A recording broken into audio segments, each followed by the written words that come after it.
recording. Hello, everyone. This is the D&D Satanic Panic episode. It's very serious. Our souls might be in jeopardy just talking about these things. Uh, so I have with me Grim Jim Hello. of Tenebrae Satanis. DeProfundis, of course, and the Angry Piper. How's it going? Thank you for having me again, Bruno. So, gentlemen, I have a confession to make. I've never experienced the D&D panic, the Satanic Panic, that is.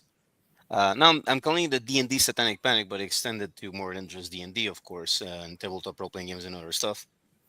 But just because it'll be like the better name for the algorithm and all that, we're going to go with D&D Satanic Panic. And yeah, first of all, I just want to put, before we get to the conversation, I just want to see if, can I put Tenebrae bigger in the screen right now? Solo layout, there we go. Just want to show the cool get up. And there you go. Okay. So I guess we could start and we could go in order of like reading a comic book. So Grim first, with where you were from, or like not necessarily where you're from, but where you were during the Satanic Panic of the 80s. To give a bit of context for each of your stories, because I think that's kind of important as well, like where these things happen. And we're talking about the 80s, but if you remember more specific dates, of course, like go for it. So Grim, please get it started if you don't mind. Yeah, so Grim, these days I'm a game designer. Back then I would have been in secondary school in the southern UK, which is the wealthier part of the UK, the more middle class part. Yeah, and it did have an effect over here, even though religion had a lot less of a stranglehold on the UK. But that's where I was mostly, school and college. And there were knock-on things after the specific Satanic Panic, so we can get into that a bit later as well. Grim, can I ask a question? What is secondary school over in the UK? Because It's high school. No, is it high school? Age 11 or 12 to 16. Okay, yeah. So basically the same as middle school here in the States. 6th grade to 8th grade, 9th grade being your first year of high school here in the States. Freshman year. Yeah. Okay. So now that we have an American standard. I'm not trying to be an American standard. I'm literally trying to figure out. Dude, I know no. I'm joking, for God's sake. No, it's fine. I think it's a useful point of reference because like no matter what country people are from, like due to movies from the U.S. and all that, like people can understand the American school system around that time. So sure. Yeah, no, it's a good point of reference. Okay, Tenebrae, go for it.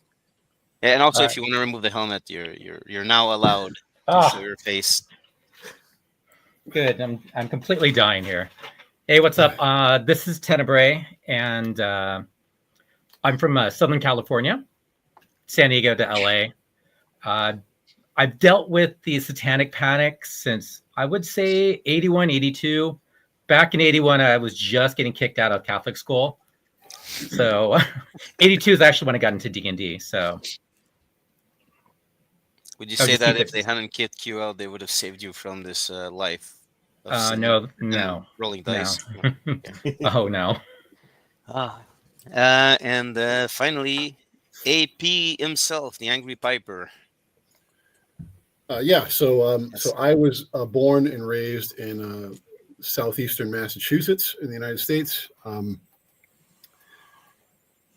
The Satanic Panic, with regards to role-playing games, I didn't really experience that until about 1982, 83 or so. I was born in 1972. I discovered Dungeons and Dragons when my aunt gifted me the Moldvay box set, I want to say for Christmas in 1981. I certainly didn't understand it right away. But by that point, 82, 83, the Satanic Panic was in full swing because of a lot of stuff that had happened outside of role-playing games. And it wasn't until that point that people started equating Satanism with people who played Dungeons and Dragons. So very, very early in my role-playing game experience, Satanism was kind of like synonymous with playing Dungeons and Dragons. And I'm not really sure how I escaped a lot of it, but I did. It was kind of something that was going on around us as we were playing, rather than something that, we had to deal with right away. I guess we'll start, like, I'll kind of like start asking a few questions, but from there, I just want to clarify to the viewers and the guests, I don't expect there to be an interview like structure in as much as just us talking. And mostly, I think my three guests, since I didn't really experience it, but I might have questions or comments or lame jokes in between all that. But just to get the ball rolling, I guess, I'm kind of curious. Now, Angry Piper, of course, as we can all see, you're a dwarf playing bagpipes with a Scottish kilt. Yeah, But that's exactly what I look but I think that when you were younger, you just were you like would you dress like an outcast differently, or did you dress normal? Like what were you wearing? That question.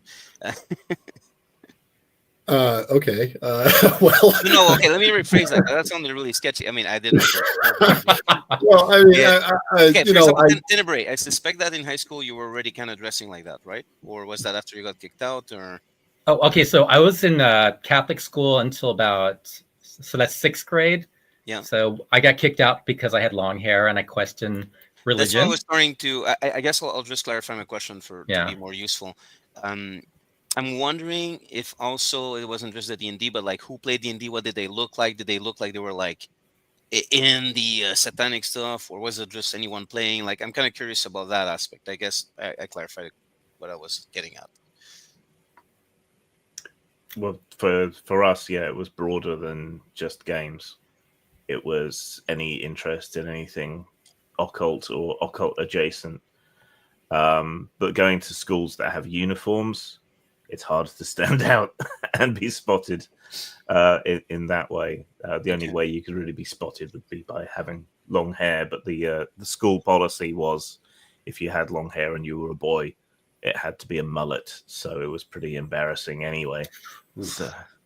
Oh, is that a joke or is that actual policy? No, that was real school policy. So I had a mullet during my mid-teenage years. It's the most 80s thing I've ever heard in my life. So, Piper, did you have long hair or something when you were younger? Or no, I didn't have long hair until I went to college and went through that, intellectual ponytail douchebag phase that everybody goes through in the early 90s.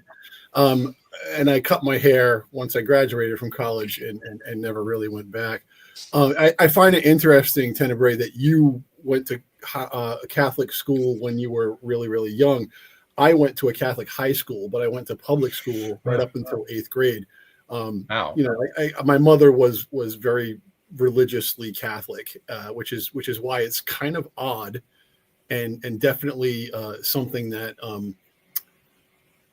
it's just weird that I am so into role-playing games now, specifically Dungeons and Dragons, when I was young, because my mother's sister, her younger sister, who was only 9 years older than me, is the one who gifted me the originally Moldvay Red Box. And she certainly would not do that now, because as time has gone on, people change, and my aunt would never, ever do that. I think that a lot of people in my family, specifically nowadays, would happily latch on to the fact that if you're playing a role-playing game, you're worshiping Satan, and that wasn't the case when I was a child. Things were a lot more sane back then. So. Okay, but to answer your question, Bruno, I'm sorry. I dressed however my parents bought me clothes back then. I wasn't dressing to be like crazy. I'm the one who made it weird. It's okay. It's okay. Yeah. Thankfully, this is not a company. Otherwise, I'm pretty sure like at least 2 out of 3 of you would be calling HR already. But so Tenebrae, you had long hair at a Catholic school, and yeah, how did that go? I got picked on all the time. Okay, because all the other guys thought I was trying to pretend to be a girl, and there's all this bullshit. Oh, I'm not supposed to say that, but It's okay. It's okay. We're 10 minutes in. Yeah. I don't think YouTube is gonna care at this point. yeah. So it's a lot of dealing with bullies. Once I got into high school, well, actually junior high, it was public school. That's when I really got introduced to D&D. I mean, I used to see it at the hobby stores back when I was 11, but I just got out of a Catholic school, and then all these other nerds were playing it. And I'm like, what is this game? And I was just hooked. But I was definitely a nerd back then. I was still a weird nerd because I had long hair, but I didn't start dressing like this until like my last year of high school. Yeah, it's kind of, I don't want to go down that path because we have a specific conversation. It's so weird how things have changed.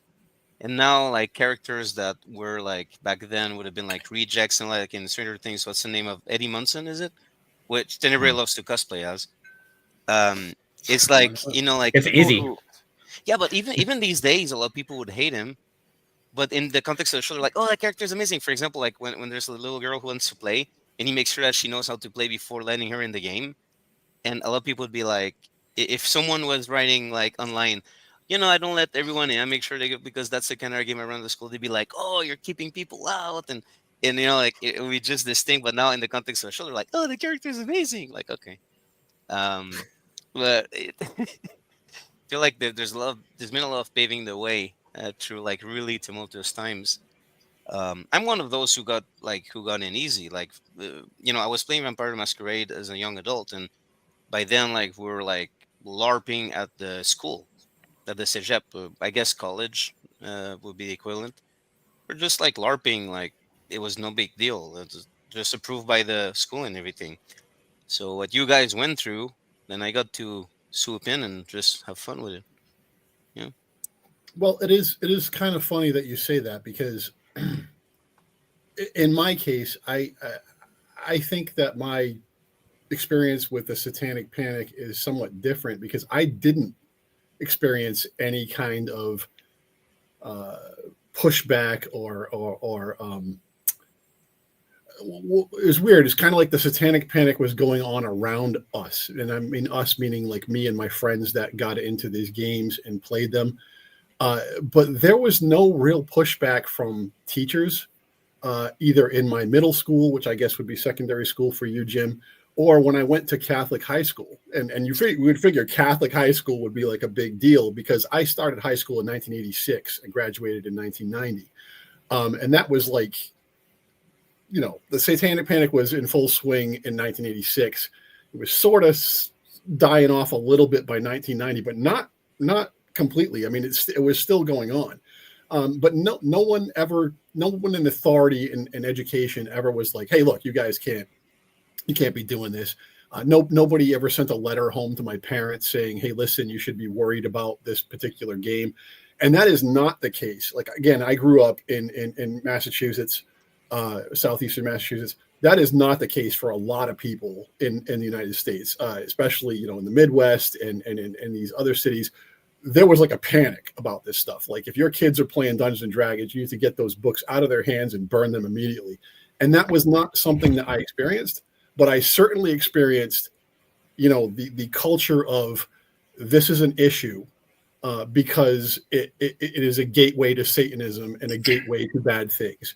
And so we were kind of aware of that as like a greater part of the culture, but I don't think my friends and I ever really experienced it. And to talk to Tenebrae's point about being bullied and stuff like that, I don't know if you were bullied specifically because you were into role-playing games or not. But in my case, I was bullied when I was in elementary school. When I went to high school, I completely reinvented myself. And I decided I was not going to be bullied anymore, because I went from a public middle school setting to a high school that was a private high school. And I decided the people that there didn't know me, and I wasn't going to take any shit. And I was definitely way tougher in my mind than I was actually in my I was way tougher than in my head than I was in real life. But when I went there, nobody really knew me. And so it was a different kind of thing. I was never bullied by anybody in high school, especially regarding, my preferences for my leisure activities, which would have been Dungeons and Dragons. And when I was younger, and even when people in high school found out that I did that, it was kind of like, you're a nerd. It wasn't like you're a devil worshiper and clearly, you got some stuff going on. But that was out there in the culture, for sure. Since you guys started dropping like years and all that, I want to show you guys a little clip here. This is from 1982, and just have a look. Let's see if I can.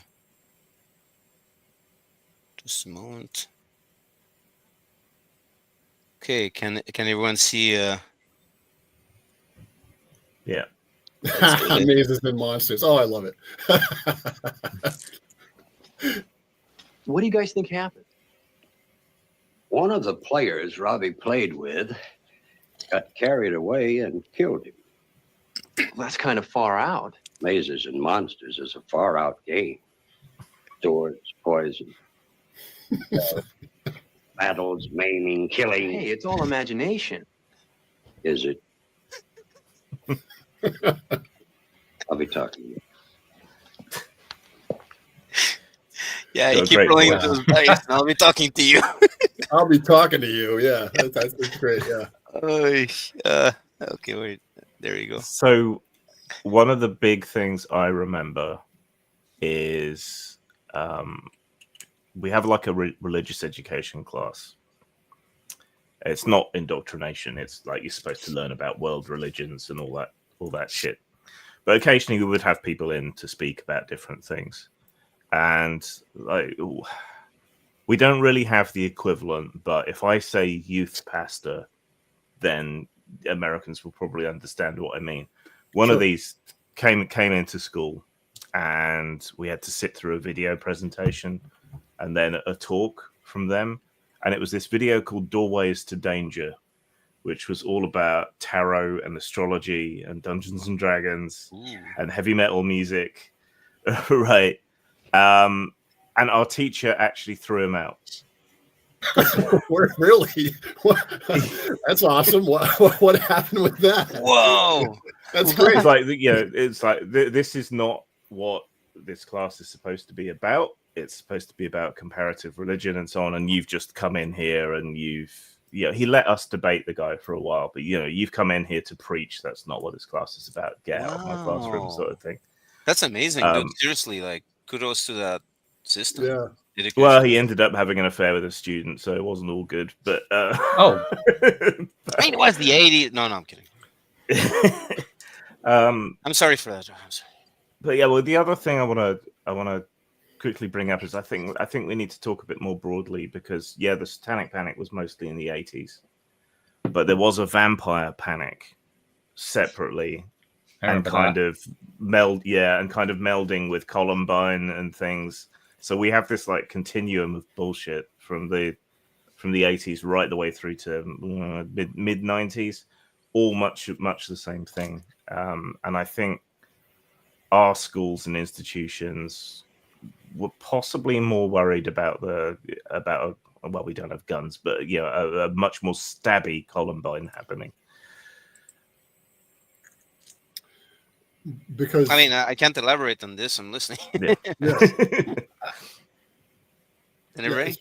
I think it really hit a certain scene, which was the Gothic scene, because the music supposedly they listened to, and like Marilyn Manson was especially around that time hit it big, like around mid 90s, and so he kind of like assisted the whole the youth is worshiping Satan type of thing, even though they're not. But yeah, like the vampire scene, I know several people like who would join the LARP, and they were like, "So can we drink real blood?" And it's like, no, it's a game. No, that's a bad idea. Grim was actually one of the organizers for big LARPs in the UK, I think, right? Yeah, I was part of the Camarilla, which was the big sort of international vampire LARP society. I think I had more problem with the people running the LARP society than people outside, but we certainly had problems hiring venues once they learned what we were doing. That was frequently a problem. I think that's part of why UK sort of salon LARP culture is so intimately tied to alcohol. Is because the pubs were the places that had rooms to rent that didn't care.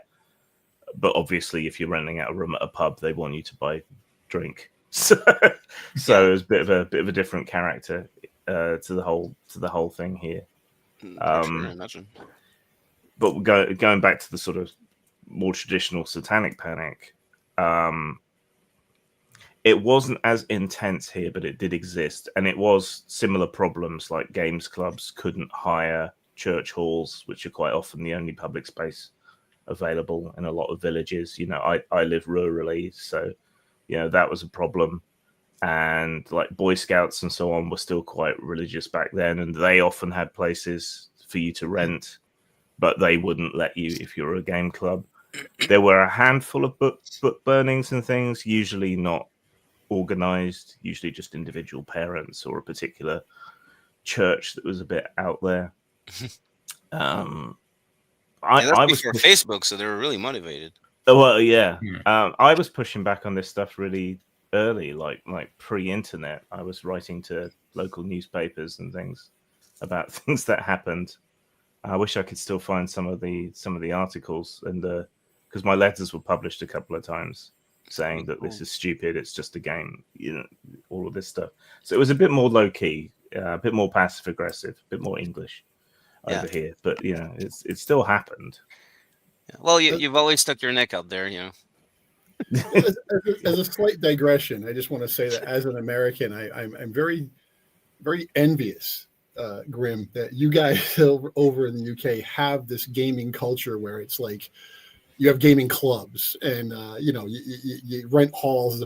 We don't have any of that shit over here. Like if you want to play a game, you're either playing at your house or in someone's basement, or you're playing at an actual store that's you know that's doing that kind of thing.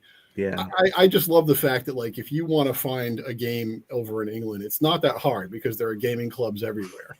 And even if you want to go to a gaming convention, you know what I mean? Like, you know, this is not meant to be dismissive, but I live in the United States, and England is a small country compared to the United States geographically. So like if you want to go somewhere, you can get on the road and drive a few hours, and you're there. Yeah. Whereas we would never do that.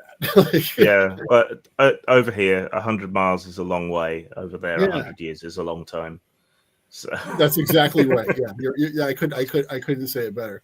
But again, like to take it back to the broader Satanic Panic, and this is stuff I. Oh, Angry lost you? Piper, are you there? Certainly Lost you. Oh, that's it. The church is starting to censor us. I knew it. Hear me? Yes. Yeah, I can hear you again now. Okay. All right. I was just going to take it back to the broader Satanic Panic. I wasn't aware of this as a kid for sure, but you know, since then, looking back on it, I've done a little bit of research on it and taken a look at it. And in preparation for this podcast, I made a little bit of a timeline. Just nice. Because I wanted to, know what I was talking about. You brought the clip up from Mazes and Monsters, which came out in 1982. That was the movie. I've yet to watch the whole thing. You've never seen Mazes and Monsters? You haven't? This clip was amazing. I have to I've seen bits and pieces, but this clip really motivated me to seek it out. Yeah. I mean, it's fantastic. It's horrible. It's a terrible movie, but it's great as a. But there's something about it. Like I was watching this scene and obviously it's nonsense, but there's something about it that's kind of it really does even if it's the humor of it, the unintentional humor, it really drags you in. And there's something fascinating about a detective taking that game so seriously, oh, I'll see you soon, and I find sometimes something is so dreamlike and surreal that it has its own value as a sort of I'm tired and I have no vocabulary when I'm tired, but anyway, it dragged me in. I was like, oh, this is cool. Do you guys know the history of Mazes and Monsters and what it was based upon and everything like that? Yes. Some. Tenebrae used to work at the video store in the is it 90s? I want to say 90s. No, actually, when I first moved up to LA, I used to work at Odyssey Video for several years. So I watched everything. I have a huge wall of DVDs and Blu-rays, but Physical. yeah, I actually have that film upstairs. Oh man, I'm jealous. I want to get a physical copy of that film as well. When I had Tenebrae over, we were supposed to talk about his book, and we got off track. And I see it in the background, and it's actually topical to. This is something that in the 80s would certainly have been flagged. So, if you want to show us the book you did there, and Grim after if you want as well, something of yours. But book of the Black Wizards. Black- Okay. Yeah. Book of the Black Wizards. Yeah, it's basically a supplement that I made, kind of in conjunction with Raji's Eldritch Cock and his other one. But I wanted to be able to do the spells like, a normal wizard could use, a magic user can use. So each spell has its own distinct, miscast abilities, not really ability, kind of like a failure. But I made it so it's really dark, but tongue in cheek. And but also since I'm kind of an occultist, like each one is dedicated to a different goetic spirit. And with the wizard, if that's his patron, then you have more chances of being able to cast a spell. And like it's a magic missile spell, but it's called something different. It has a little bit more, it's tailored to, black metal and stuff like that. But yeah, I just wrote the whole thing and illustrated it for the most part. And right now I just have it published with Amazon because I guess it's just the way at the moment. Do you want to show us some of the art? I'm gonna put you on Okay. layout. Yeah, because this is something that in the 80s would certainly not have been accepted by parents. Something like that. Well, I'm not asking you to. No, it's cool art. I was just talking about the book in general. I was finding an excuse to showcase it since last time we didn't talk about it enough. Yeah, that's there goes the bookmark. Yeah, that's really cool. That's good art, man. You're a good Oh, artist. thank you. Yeah, I'm still working on it. Actually, like, even though this is done, I've actually done a revised edition with more spells and just random tables and stuff like that. But definitely not something that you can release back in the 80s. I mean, you could, but legally you could. Yeah, but yeah, that wouldn't have gone over in the 80s. Is that like scratchboard, Tenebrae? Is that what you're doing the art on? It looks like it's all black with like white, the white. Okay, so a lot of times I draw I draw on my tablet, from my computer, but for a while I was actually doing everything in pencil, inked it, scanned it, threw it into Photoshop, cleaned it up, throw in some other layers and stuff like that. And so that's what we did with most of the artwork. Although I hired another artist from Brazil to do about 4 or 5 pieces too. Cool. But now my tablet broke, and now I'm back to drawing things by pencil again. Man. Yeah, so because with the wildfires and everything, you've been through some stuff. That was hell, literally. Yeah, there you go. That was It kind of connects to Satanic Panic, right? Flames and. But yeah, no, you. I remember. I mean, I'm not gonna go into details, but you texted me some stuff you were going through, and that was crazy, man. So I'm glad you're okay. Yeah, thank you. I was literally, we were surrounded by 5 fires, and we were all just going, "Oh, it's a pentagram." There you go. I'm glad you didn't burn in flames, Tenebrae.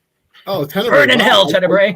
I didn't even think about that. You're in like, wow, like there's so many people that I know that are in LA, and I'm like, oh my god, that's what's going on with that town. I mean, Jesus, that's Yeah, I had many friends who lost their homes. Oh, thank you. Oh my god, that sucks. It's really bad. Yeah. But taking it back to the Satanic Panic really quick, or if we must. That's what it's about, Oh yeah, right. So back when I was still in high school, I think I was like graduating, but obviously my mom sent me to Catholic school, and she was still seeing, she was still going to church. I wasn't. And I did not know that the pastor was dropping by to the house. So he had come inside, and I had all my D&D books out, and he's just like going through all of this. And this one book that he saw, I was just like, oh no, not this one. And I'm just going to show you a picture of it right now, if you can see please. it. Can I get it? Yeah. Uh-oh. Yeah. Yeah. It's called the Arcanum. Okay. And he's like, that's for the devil. And I'm like, oh God, am I going to hear this? And he preached to me about the whole thing. And I'm like, look, so what this book is about is like, I put all my adventurers who are heroes and they fight these people. That's what this book's for. These are all the monsters. Yeah. It's one of the things I remember about the 80s is the people that were all against Dungeons and Dragons were because there were devils and demons in the monster manual, and they didn't understand that these are your adversaries. I mean, again, prior to, it didn't really start with Dungeons and Dragons here in the United States. The Satanic Panic was already a thing before people started linking it to it.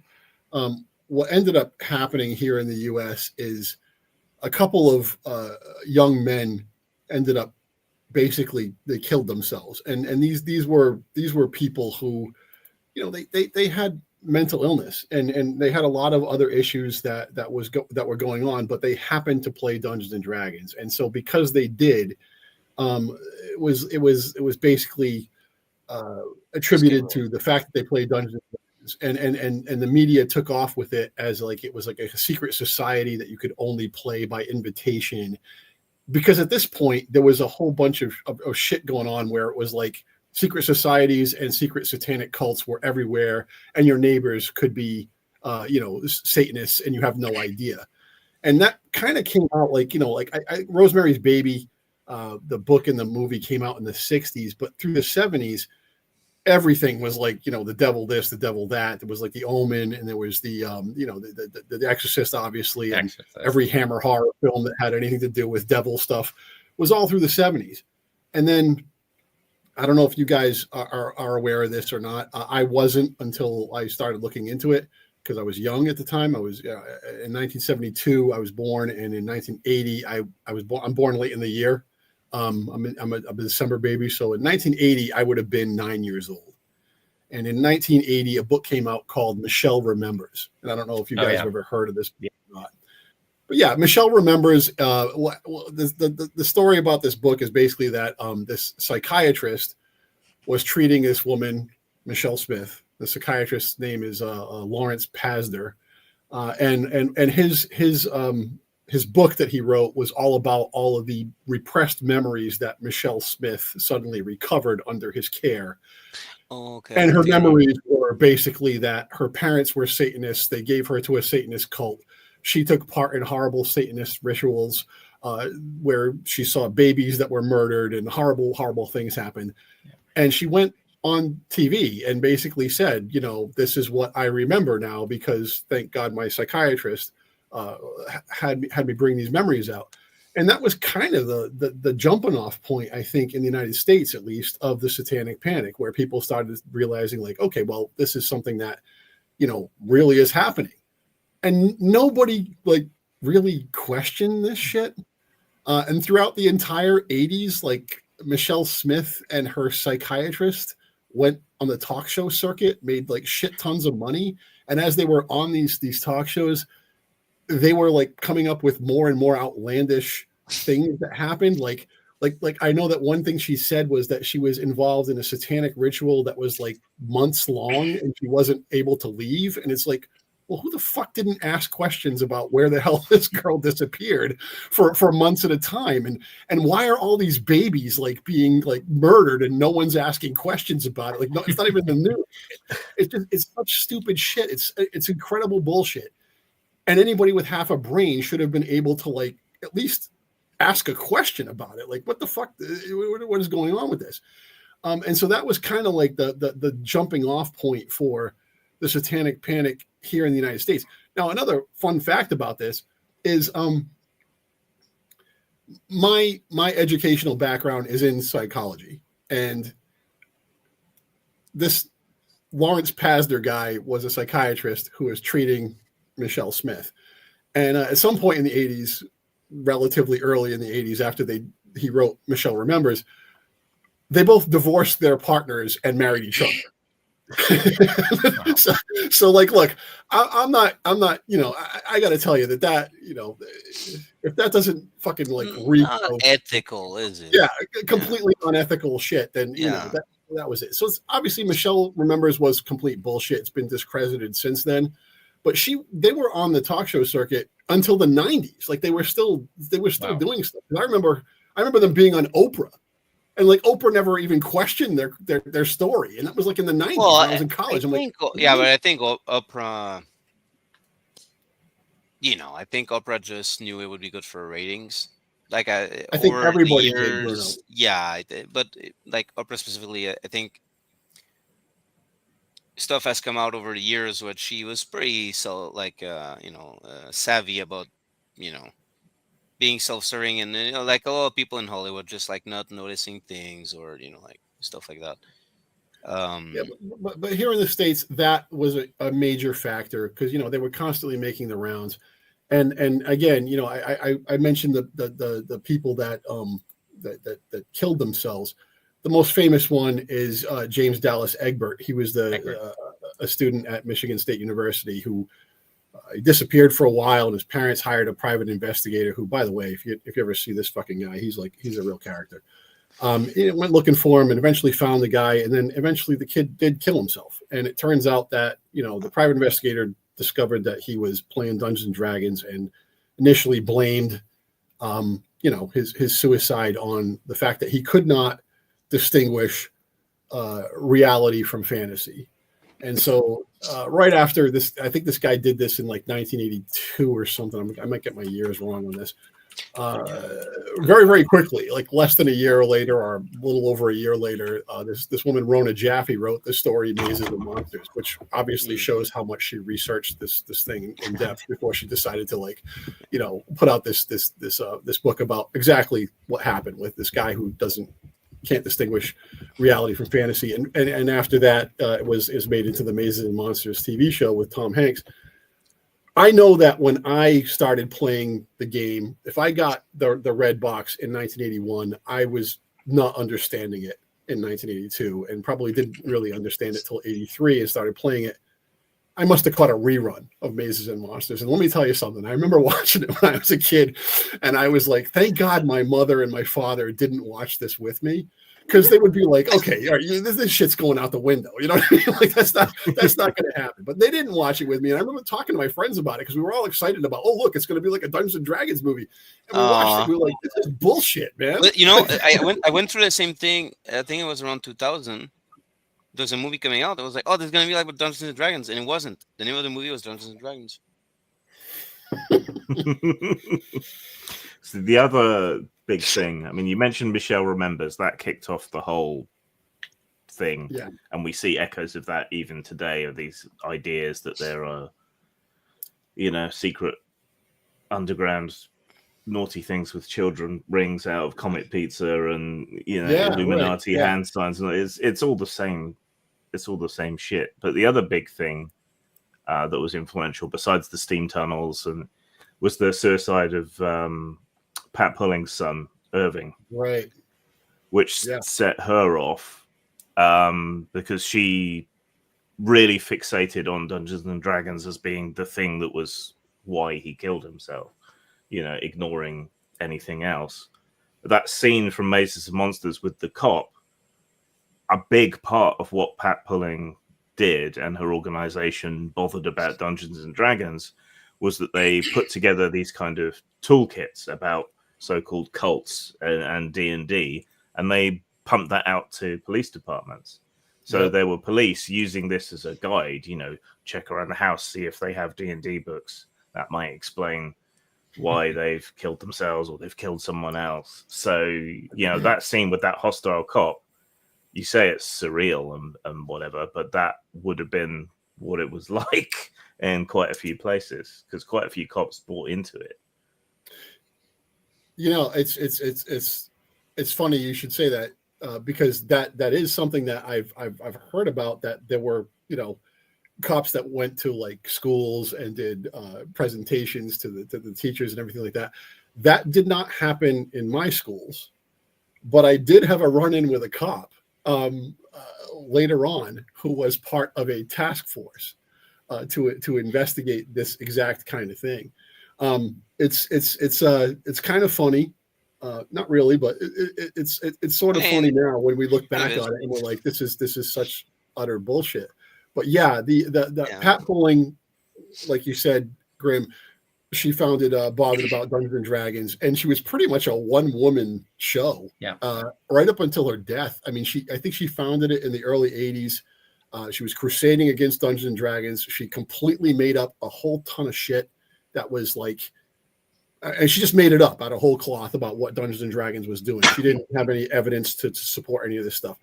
But I'm not trying to make light of this. Her son had suicided, and a lot of people can't deal with that and deal with the reasons maybe why that happened. And she was one of those people. So by the time she passed away, like, she had spent her entire life after her son's death crusading against Dungeons and Dragons, trying to get rid of it. And paradoxically, what she did was increase the sales of Dungeons and Dragons and the popularity of it. But I do think that she did have, or she and the Satanic Panic certainly had some kind of effect on Dungeons and Dragons, because the second edition removed all references to devils and demons in it. It was all they gave them new names, like, what was it, Betezu and something else, I don't know. But whatever the case was, they removed specifically devils, demons, archdemons, all that stuff that used to be in the old first edition AD&D Monster Manual. Got rid of it completely, so people couldn't complain about it anymore. Yeah, but they still. She even tried to sue TSR, which is part of the reason they brought in the sort of MOM standard, that they would consider everything they published from the viewpoint of an angry mom. From then on, so they kind of self-censored, which was a pity. But I think it's normal for when something tragic happens, it's very normal for people to seek either a reason, and sometimes there's no specific reason. It's just like, someone was dealing with something very difficult, and I think it's somewhere to lose a loved one, and it's either like, I think people will seek a reason or even something to fight against. Like, if you couldn't save your loved one, then you're kind of like, what if, like, no one's responsible? It's just like, this is something really sad, and someone was suffering, and they made that sad choice that they made, and you're left to deal with that. And I imagine, like, it wouldn't be nice to have like a monster to fight against. Like, this is what took my son from me. And as I hear that, of course, I can easily ridicule her actions in many ways, but without knowing all the details, maybe I don't know what kind of person she was, but just hearing what little I've heard, I actually feel a lot of empathy for her, because I can only imagine the amount of pain she was under, and the idea of having this dragon to slay to avenge her son, or have a feeling that, okay, I'm going to make sure it doesn't happen to other kids. And, it's actually really tragic. And, like, of course, we can, as hobbyists, we can feel hurt that this kind of went after a hobby and all that. But, and apparently, okay, because a lot of self-censorship and all that. But it's also sad, people, like, it's a time when, like, people maybe, like, didn't understand this. Well, they definitely didn't. But I think to go back a little bit to the argument, we're supposed to fight against these things. I think for a lot of religious people, there was and still is a bit of an element that's almost Lovecraftian. Like, in the Lovecraftian mythos, the more you learn about the bad thing, even if you're fighting it, the more you lose your sanity, the more corrupt you might become, or you might be drawn to it, or you might be corrupted by it just by knowing about it. And I think that certainly, from what I've seen of, like, really religious people and who rant about Satan and all that, the attitude is almost like, don't even look at it, don't listen to because just that might corrupt you. You might be swayed and seduced by this, because remember, the snake offering the apple to Eve, that's knowledge. The knowledge was a bad thing in that original story. And Grim, if you study religion, if you can correct me if I'm wrong in my interpretation, but it seems to me like the attitude was not necessarily, it didn't matter that you're supposed to fight against that bad thing. What mattered was that you were reading about it. you're reading about demons, and that's it. You're reading about spellcasting. That's it. Because also for a lot of we kind of forget that there's a time when it was even more commonplace that people who believed in God did believe in black magic and stuff like that. It wasn't like like Harry Potter in the 2000s caused like a lot of like a panic with religious people as well. Um, and I can't comment a lot because I never got into Harry Potter, but I remember that people I were don't panicking. believe that, Bruno. No, I don't, dude. It was not for me. It was not for me. And I was like, I'm an adult. I don't like this kid is in school. Like, good for him. I don't want to read about this shit. I want to read about Aragorn, and like I wanted to see like adults doing things. And this also I can get into a lot of anime. I don't want to go back to school. I'm sorry. Yeah. Anyway, I digress. Um, but I think that there's something about the apple, right? The forbidden knowledge. You're not supposed to look at it. You're not supposed to learn about it. You're not supposed to. If you're fighting, and I have something I want to show on the screen. If you're fighting the demon and Satan and all that, you're fighting through Jesus. So your way of fighting evil is not to seek out knowledge and go after it. It's to just turn to the Lord, And I think that was the attitude. And I think that when players are trying to explain, no, we're fighting about it. It was kind of like a lost argument. It was an argument that it was obviously a very valid argument, but it was lost on the people whose opinion was that you shouldn't even look at the drawing of a devil. Unless it's like the angel slaying it, which like if you turn it around, you can, well, isn't that what they're doing? And let's face it, a lot of people also played evil games. The anti-paladin was a very popular class. Like they would publish the anti-paladin on Dragon Magazine, be like, you're not supposed to play it, but here are the stats with the XP chart and everything. So it's like, okay. But I want to share something on the screen here, and we're not gonna like. At first, I wanted to make you guys maybe like read the characters, but I realized it's actually a bit too long. And funnily enough, I'm going to give I'm giving a visit to the website. Some kind of like. So, I knew it. I'm I so knew glad it. that you brought this up. This is a quick track. Yes, absolutely. Dark Dungeons. Yeah. So this, I think, since we're on this subject now, this gives us a bit of context of the interpretation that religious people may have had about the game. And like my spell. Okay, thief, black leaf did not. Okay, this Grim, can you? I know that like they're women, but it's fine. We're role playing. Grim, can you read the game master? And I don't know, Tenebrae, can you read the female player? I can't even see it. Oh wait. Let me put it into full screen layout. Can you now? Kind of. Sort of. Okay. It was a fun idea, but maybe can I zoom this? Wait. Can I? If it's in your browser, you can usually zoom in the browser. I'm showing everyone how incompetent I am with technology. I think everyone knows about Dark Dungeons. Okay, well, yeah, but I wanted to make it fun, like kind of. Wait, it is something that's sort of infamous. I didn't actually see this chick tract until the 90s, and one of my friends sent it to me, and I just laughed my ass off. It's readily available online, so if anyone wants to look it up, so it's on the actual website, Chick Publication. So when you go read the comic, you're actually giving them views, I guess. Yep. And what's really funny, it's not a friend, but the people who now go back to it and give them views and kind of like remember fondly this comic are like D&D players and such. And so here you see like, okay, so Game Master is like, the thief Blackleaf did not find the poison trap, and I declare her dead. She goes, no, not Blackleaf. No, I'm going to die. Don't make me quit the game. Please don't. Somebody save me. You can't do this. And the other player is like, Marcy, get out of here. You're dead. You don't exist anymore. And that's exactly how we play. Like, get out of here. You're dead. Yeah, that's how you. Yeah, and then for example, this is the interesting part. So you see, they have occult meetings and all, but these two panels. Again, you're gonna have to put up with my crappy voice acting. Miss Frost, this is fantastic. This makes the game real. And there's an underline for real. It's not a fantasy anymore. Last night I cast my first spell. This is real power. I knew you were ready by the way you play the game, but this is just the beginning. There's so much more. Which spell did you cast, Debbie? And she goes, and I used a mind bondage spell on my father, which, girl, he was trying to stop me from playing D&D. And look at her face, like she's all contorted. It's really cool.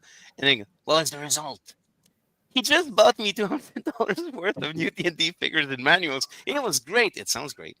So anyway, and then like I don't know. Oh yeah, Blackleaf, the one who was playing Blackleaf, who had like awesome miniatures. By the way, look at the dragon.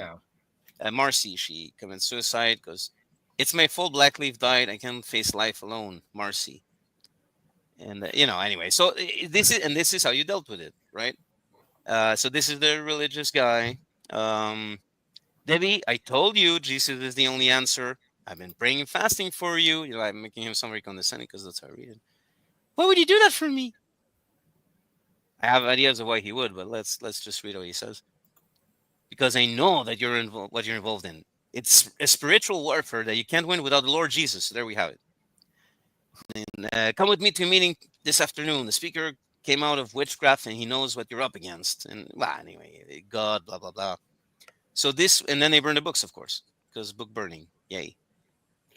Which actually did happen. There were situations here in the United States where, because of the Satanic Panic, parents just went into their kids' rooms, grabbed all their D&D shit, and burned it. Yeah. That didn't happen with me. I'm in Massachusetts, and it's weird. Like I play Dungeons and Dragons with my friends. We didn't have any real pushback from any of the adults. My mother, despite being super religious, didn't seem to have an issue with it because. Throughout middle school and high school, I was pretty much in my buddy's basement every weekend playing Dungeons and Dragons with my friends. She's staying out of trouble. I think she probably since he's staying out of trouble. Well, the other thing too is my friends' parents were there, so they knew we weren't summoning demons in the fucking cellar.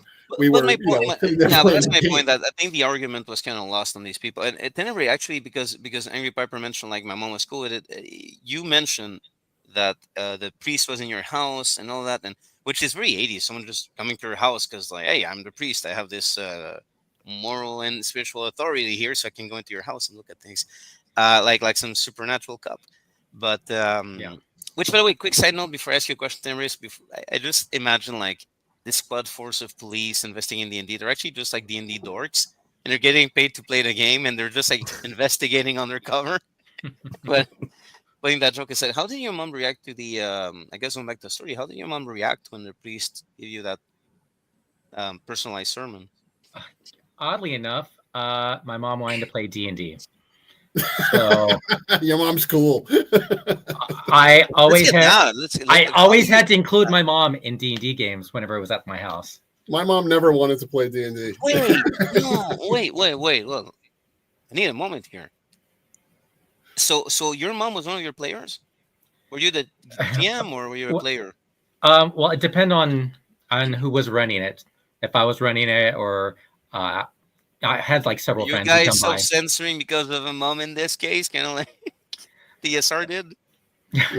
No. I mean, my mom. Believe it or not, my mom's weird. I mean, she's Asian anyways, so it's weird. Like she's Catholic. So was my dad, but she was more open because she was brought up with a different religion. Which one? Buddhism. Okay. So I guess, So your mom was in your D&D as well. Do you remember her character, her first character she played? What was it?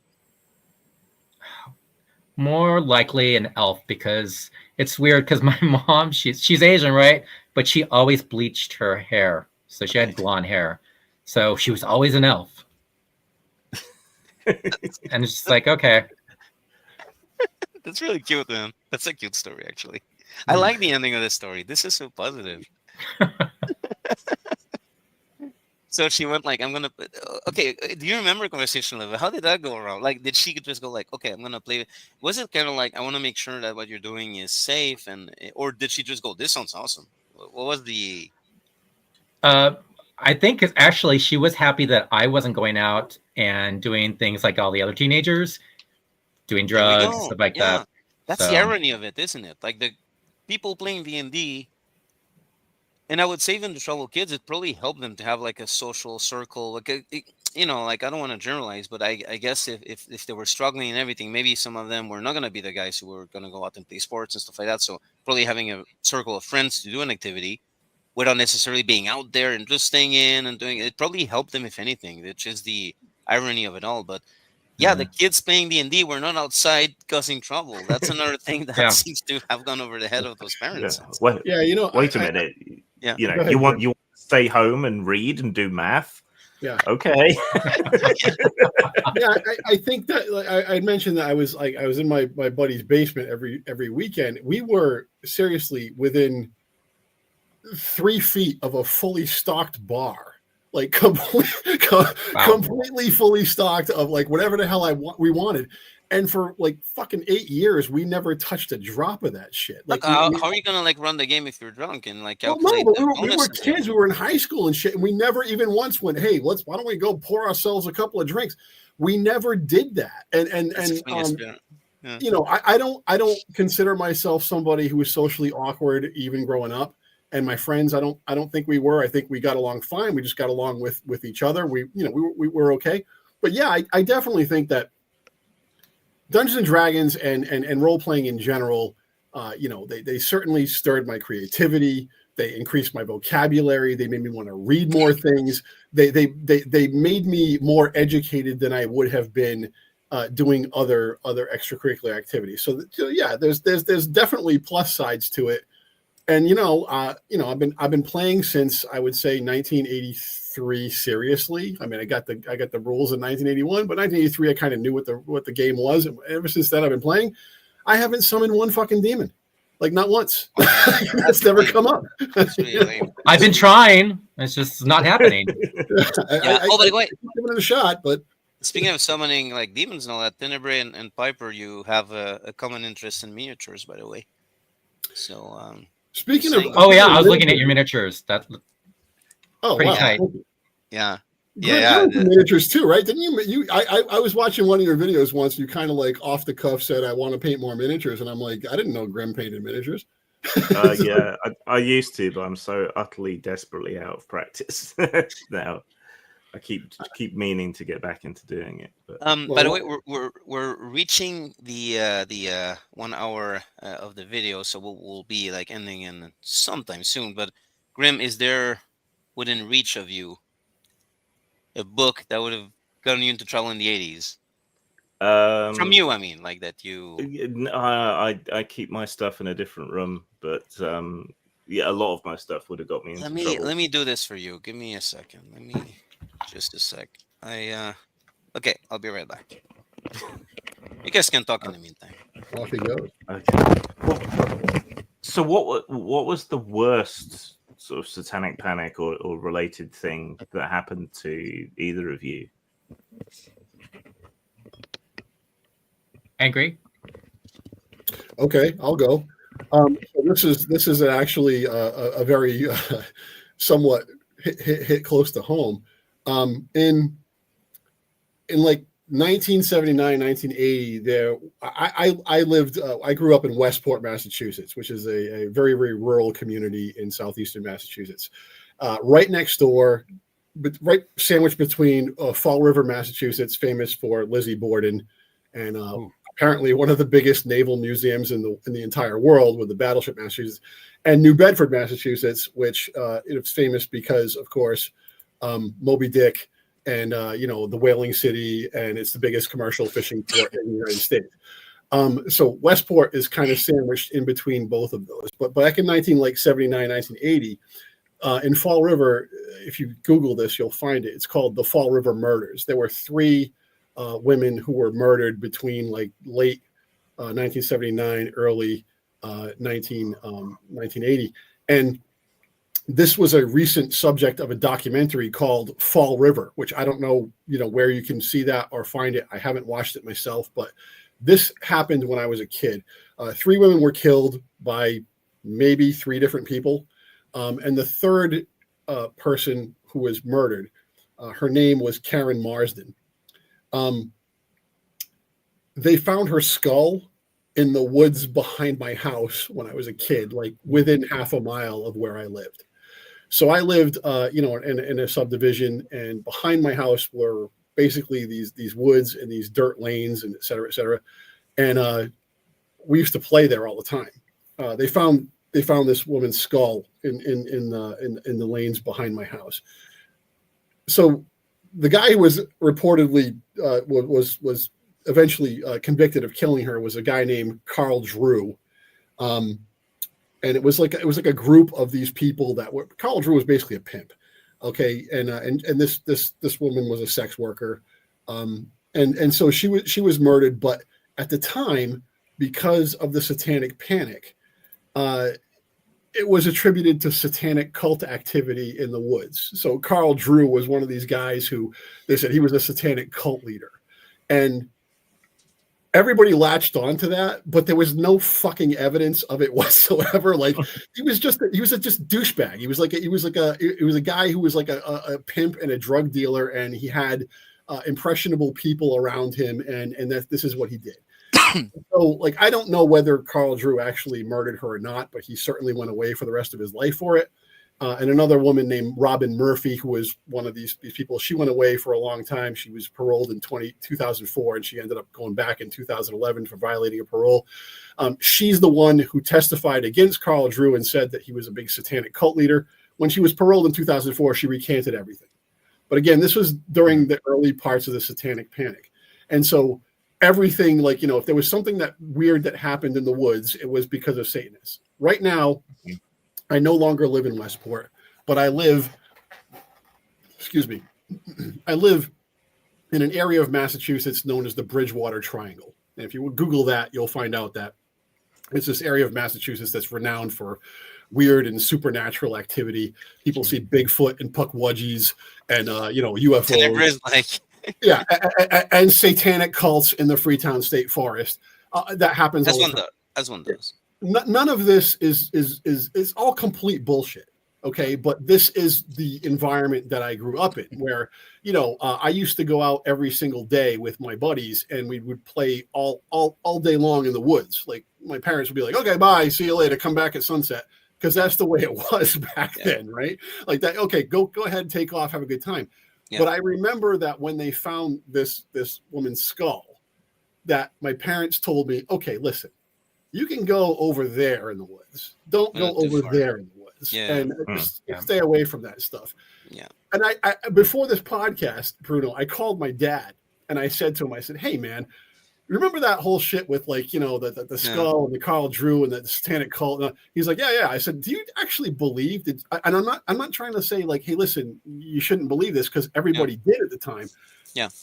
Did you believe that this was satanic activity? And my dad was like, "Nah." He's like, "I don't think we believe that. We just thought, some girl got killed."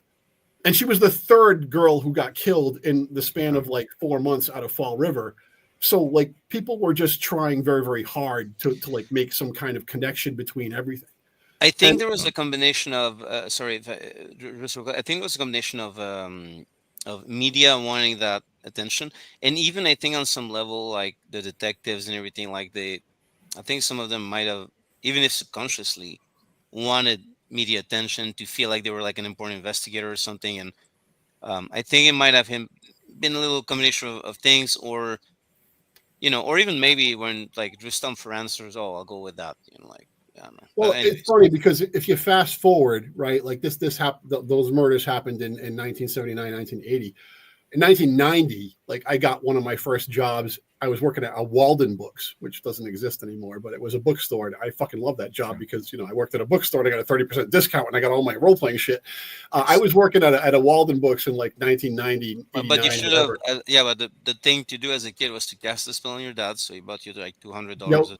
That's what I should have done. I should have just had my dad buy all my stuff. Yeah, it works. with my dark magic, yeah. If you buy the Player's Handbook, it tells you how to actually cast spells on people, and for some reason no D&D players enter the bank with D&D tomes to like take millions out. I don't know why they didn't. It was obvious to do, but that would have been a good idea. No, not yet. Not yet. I was working at the bookstore, this gentlemen, we'll plan after recording. We're planning the heist. We just have to settle on the edition, which might take a few months. Bruno, you'll be the tank. That sounds I good. remember working there one day, and a kid came up, and I was behind the counter, and a kid came up and he bought a bunch of D&D books. And I was talking to him about like, oh yeah, cool. Well, I have this one. I don't know what the fuck he bought, but you know, it would have been something D&D second edition, and he bought some stuff, and I was like, oh yeah, you play this, you play that, and then he leaves, and this guy who's behind him walks up, and he looks at me, and he's giving me like this total, like, you know. He looks like he's eating like, you know, a lemon that's covered in shit. He just kind of stares at me. He's like, hey, listen, he's like, you shouldn't be selling that shit to kids. And I'm like, what? And now keep in mind, like I'm in college, right? Like I'm right? So I'm looking at this guy and I'm like, what? And he goes, you shouldn't be selling that shit to kids. He's like, let me tell you something. I was part of the task force in Fall River about this Satanism shit. He's like, that stuff is you know, it's all about occultism and devil worship. And he's like, that shit shouldn't even be on the shelves in here. And I just looked at the guy and I'm like, oh yeah, you should absolutely complain about that. Sorry about that. You know, the fucking guy walks away. And I looked at him and I'm like, what? Well, again, fast forward again. There's a documentary on the Bridgewater Triangle, and this fucking guy is in it. Like, I remember him. Like, he's there. He's like much older. He's like, yeah, I used to work with the task force. I'm like, that's the fucking guy who told me I shouldn't be selling Dungeons and Dragons. Is he in the trailer?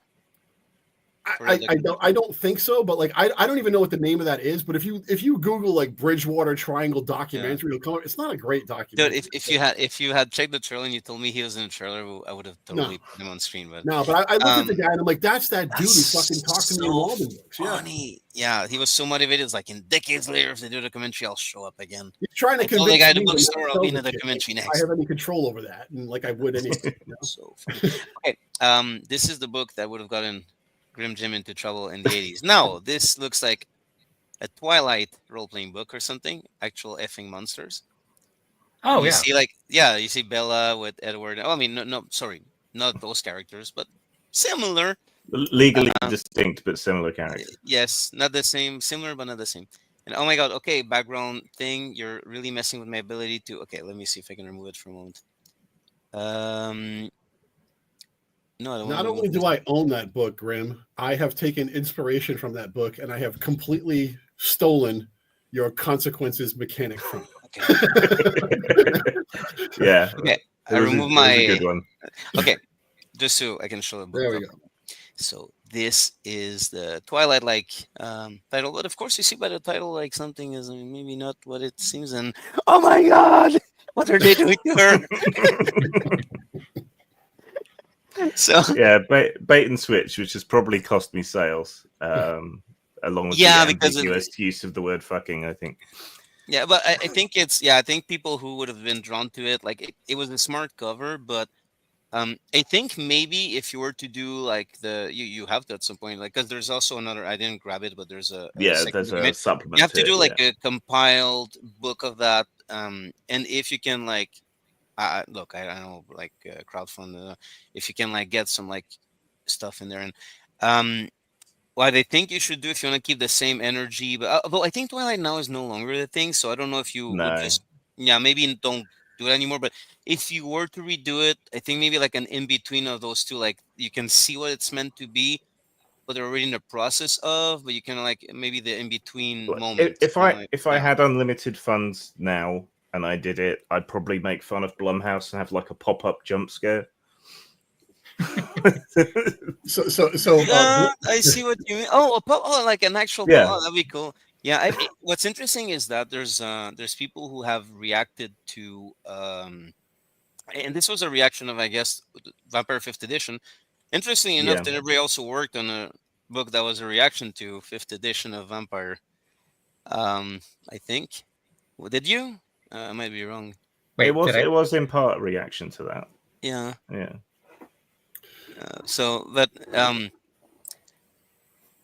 Anyway, so I think there's people who are like when Vampire went like into the 5th edition and let everyone they self-censored a lot. And look, honestly, and this is where Grim and I we don't always agree on things. Like I think like some of those things that they ran back, I think that was some of it was justified, I think. And we don't have to agree on this. This is my personal opinion. Like, I think, for example, like current world events, I do understand that, yes, if you think about it, vampires would take advantage of current tragedies for sure, but doesn't mean that in the moment it's happening, it should be explored in that context. And I think, and but the World of Darkness is very contradictory. For example, they did a very tactful thing, I think, of saying that World War II was not monsters influencing humans, that it was just actual humans doing all that awful shit. And even monsters like, what the fuck are they doing? And I think that was tactful, because it's kind of like you're not like downplaying what people can do when fascism takes over and fanaticism and all that. Which I'm gonna leave it at that for this video. But but at the same time, I think they had Himmler come back as a vampire, so they were very contradictory in their tact and their that was you know, that was Berlin by Night, which was actually written by Germans. Okay, back well, in I guess Vampire Third, I guess, and they were a bit out there. No. Does that make it okay if it's German? So, Tenebrae, you're one of your many backgrounds, or your 20 backgrounds or something is German, right? What do you think? What do I think? That's what I'm joking. What do you think? Immortal Himmler, good or bad?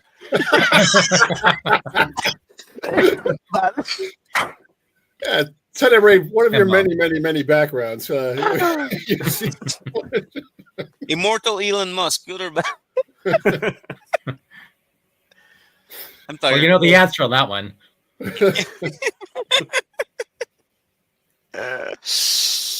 I'm sorry. Yeah.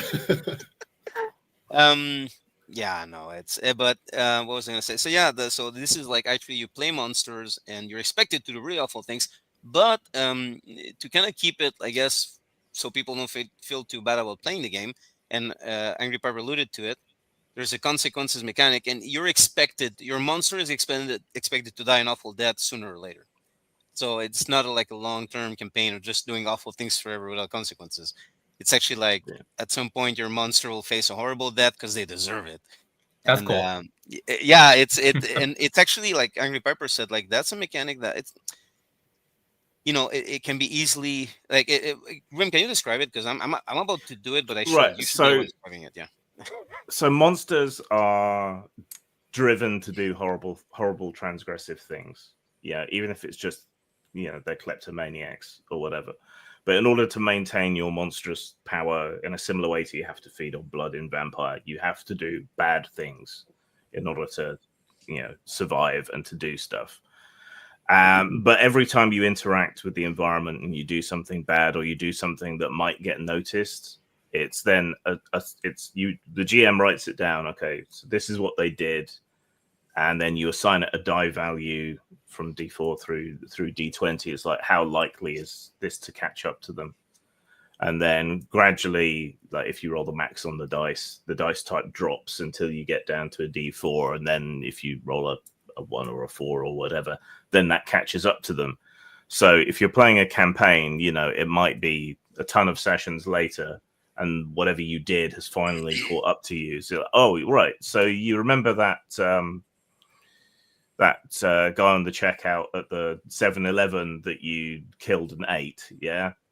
Yeah, his brother's been tracking you, and he's just caught up to you. So, some guy randomly walks out of the crowd and opens up on you with a shotgun or something, or the cops find you. Or I always, in my head, I think of it as the scene in Near Dark where they're in the motel and the deputies show up. That's how I think of it. Yeah. Good scene. I need to watch Near Dark again, because I haven't watched it in like, I have to rewatch that one too. One of the greatest movies ever. But Graham, I do want to thank you for that mechanic. I stole it, and I altered it a little bit, so it's a little bit different than the way that you do it, but it's essentially the same thing. And I applied it to a 1970s street crime thing. I used Dogtown as a huge influence for the 1970s rule book that I used, but I didn't like you. I found that the Dogtown rule system was incomprehensible. So I did something a lot easier. Unfortunate, but yeah. I mean, it's such the artwork in it is so great, and it's clearly a labor of love. But I was like I want to play this game, but I don't want to play this game. And so I came up with like, a real easier, simple set of rules. And I was like, this is not a game where you're going to get ahead. Like, you're a criminal. You do bad shit. You do dumb shit. You make really bad choices. And reading actual fucking monsters, I was like, this consequences mechanic is fantastic, because everything these assholes do is going to catch up to them at some point. And if it doesn't, that's great. Like, you lucked out. But what I love about it, and what I love about it too, is that sometimes as a game master, we can have bias. Sure. Like, oh, in my opinion, this would definitely get attention, or just like, you know what, I feel like the players have been like really like trigger happy, so I am gonna decide that the next random person, like, oh, they have a brother who's gonna, and like, I think there's a certain like game master bias that we all have, like, because we're human beings, right? So or how we imagine the theme to go, and if the players are doing something else a little bit, maybe subconsciously we're like, no, this is the mood I wanted to bring. And so I think that this mechanic, what's fun is that it's just very objective and it's random, and it's like, so I think as a game master, and Grim is not one for random tables that much, in the context of random tables for like what's gonna happen. Neither am I.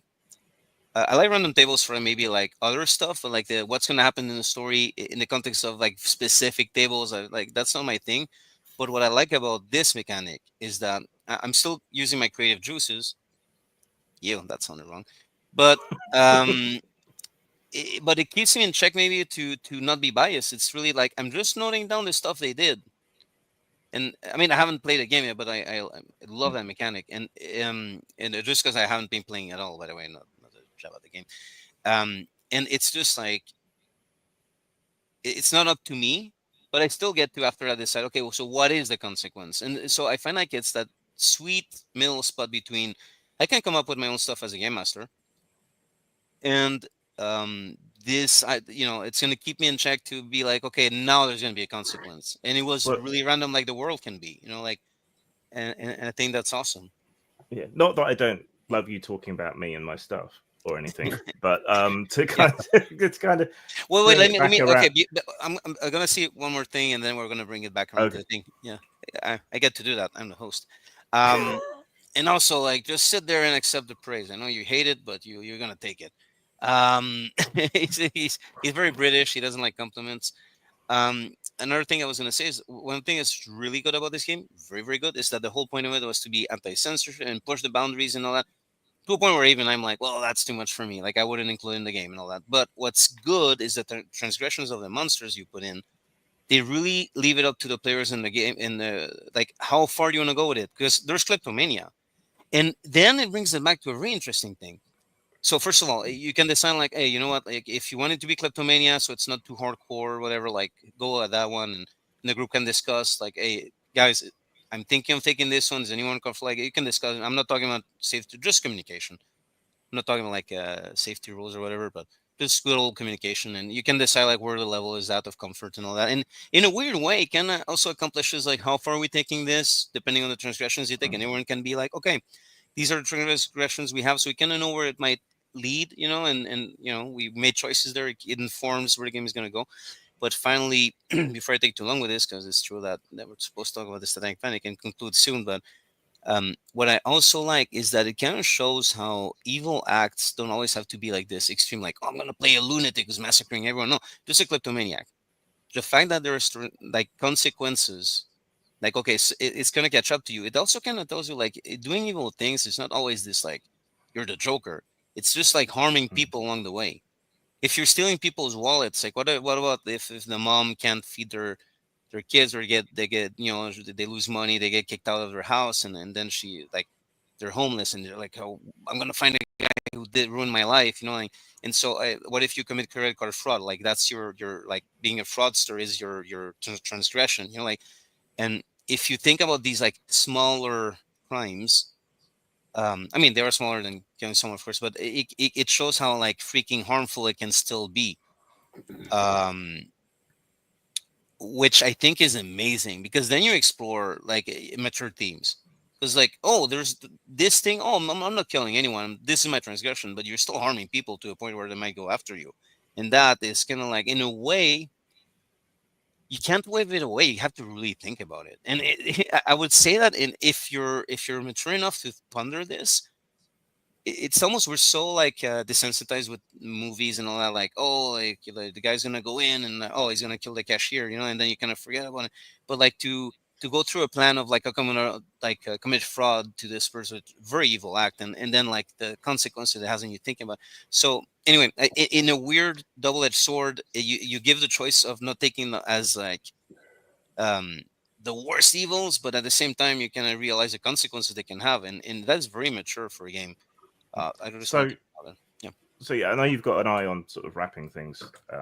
Yeah, soon, but I can't even help myself. To kind of bring it back around a bit, and I'm Yes. curious what everyone else is going to say.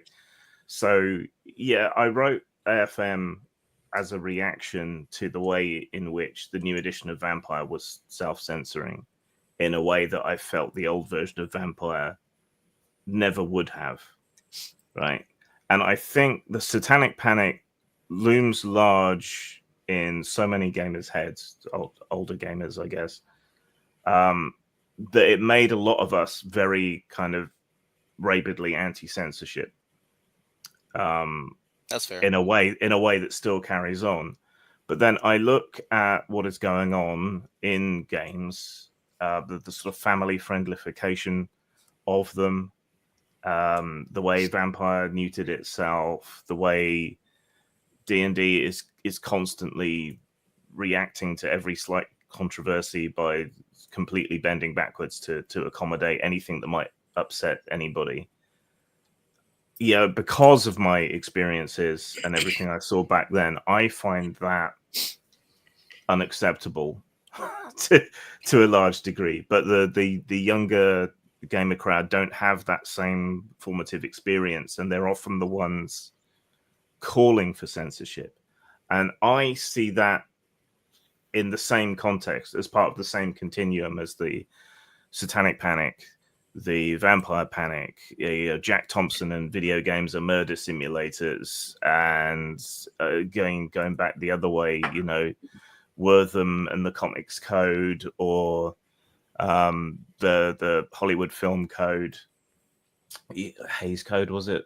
I forget. Oh, Yeah, I I see all of that as part of the same thing. So I'm just curious how you guys feel about it, and how the Satanic Panic shaped how you react to this stuff. Because for me, it gives me an immediate sort of visceral, emotional rejection of this kind of censorship and dumbing down and childproofing of everything. And then I think about it on a more intellectual level, and it repulses me intellectually and as a creative as well.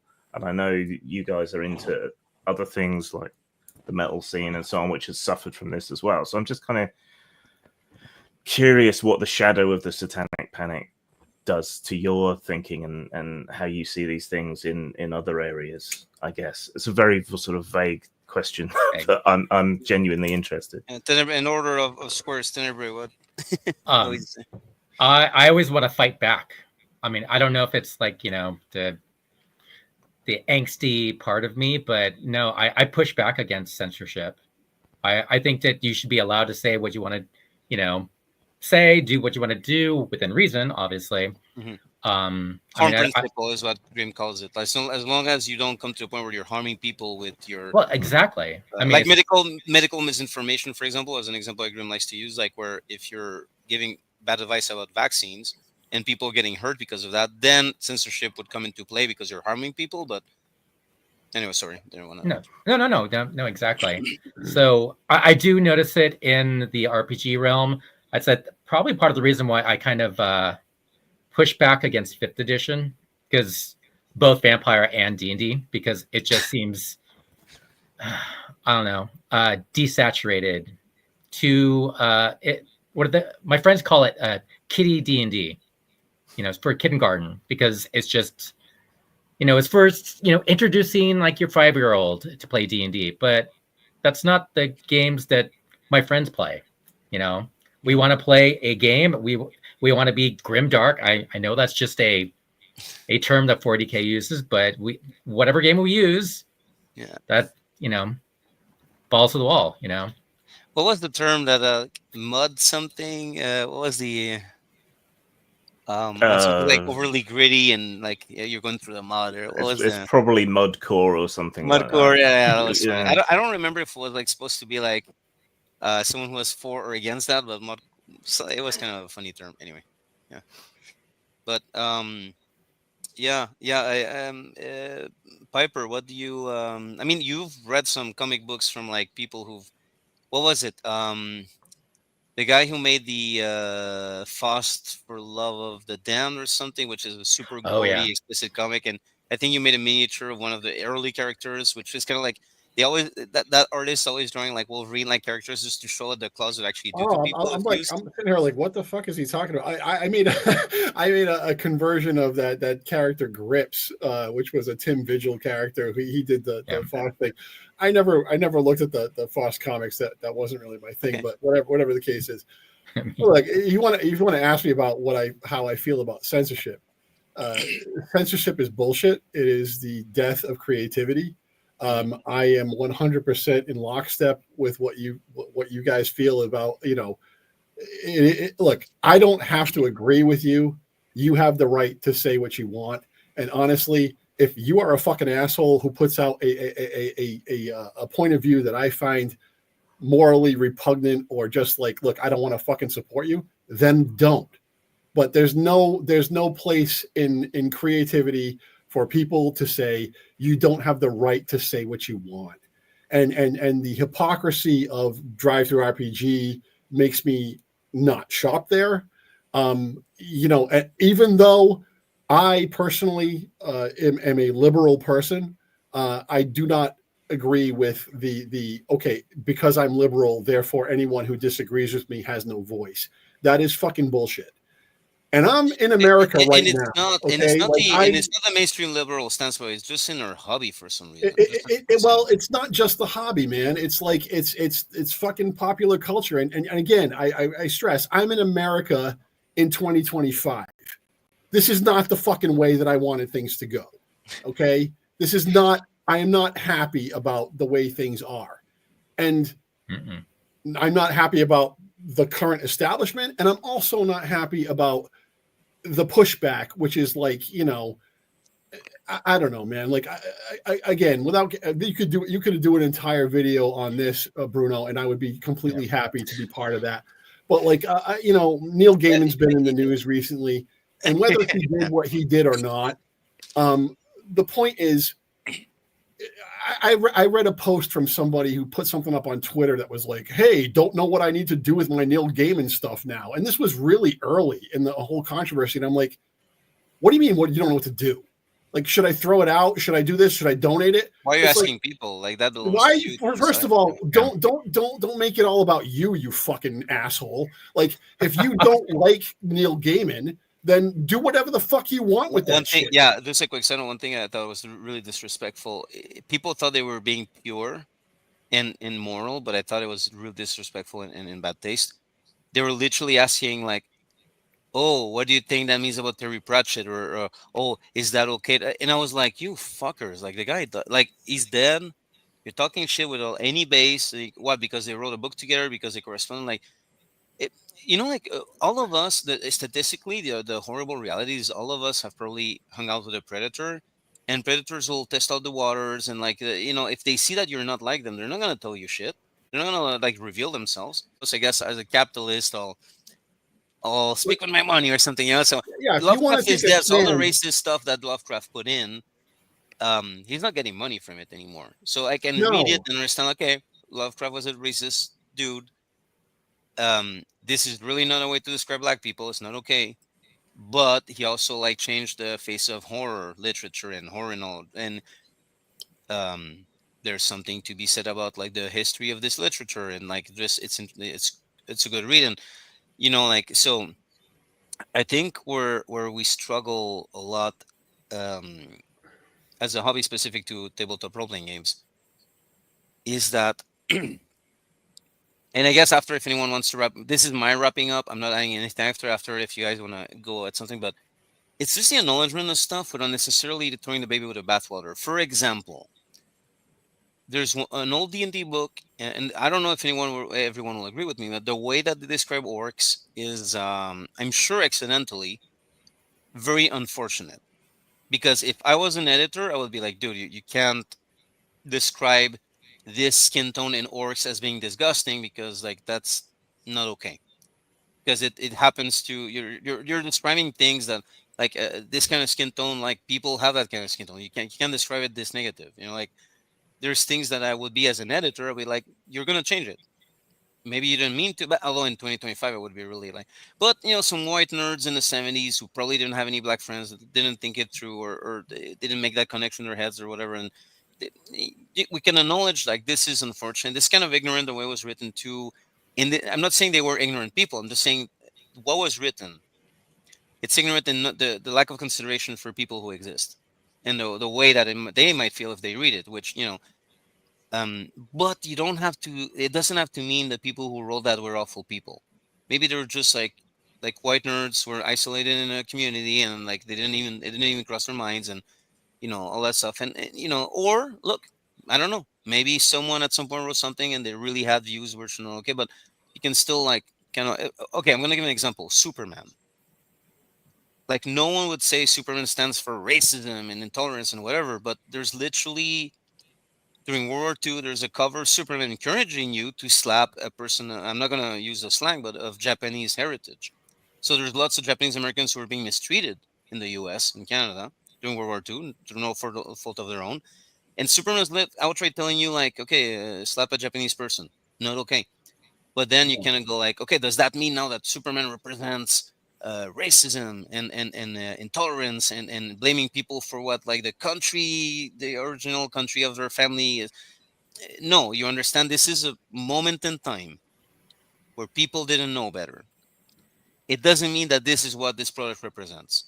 Superman represents hopefulness, like fighting for justice and all those things. So I feel like in D&D, what the problem is that people look at those moments in time, which people made mistakes, and then they kind of like attach every. So for example, like imagine if I were to see that cover and then I grab a modern Superman story and look for it. I'm reading it through the eyes of someone looking for how the modern Superman stories are still linked to that cover, to that theme, to the. And I'm like, Tenebrae is also of Japanese heritage, by the way. So again, I'm I'm not definitely. offended. I don't think you would find it. No, I don't mean it like that, but I mean like find it nowadays. But the problem is that an offensive propaganda cover from the 1940s in the middle of World War II. All of a sudden, people look at it now and go, "Well, obviously, Superman is racist, and you should completely never read a Superman comic again." And it's like, the fuck are you talking about? For example, let's say there's a Superman comic, and then there's like some aliens who invade Metropolis, and Superman goes to fight them. Like, oh yeah, this race is known for their warmongering, like this alien species or whatever. And then people like see Superman like describes a whole people. Based on that, it rings back to the cover where he told us to slap. So this is what's happening. Yeah, I get it. It's ridiculous. You certainly have things that were not. It was not a good idea to write it like that. I don't know what it means. People wrote it. We can't jump to conclusions, but it's bad. The way the orc was described in that specific book. I think it was the first edition of AD&D. I'm not sure, but I read it. I'm like, yeah. That as an editor, I would never let that fly. But it doesn't mean that one thing makes the whole game like a certain thing, or like, and then but I just feel like holding the past to our current standards, which are more enlightened and better, is a mistake. Like if you look back and you go, okay, well, H.P. Lovecraft was a racist. Yeah, he was. Mm-hmm.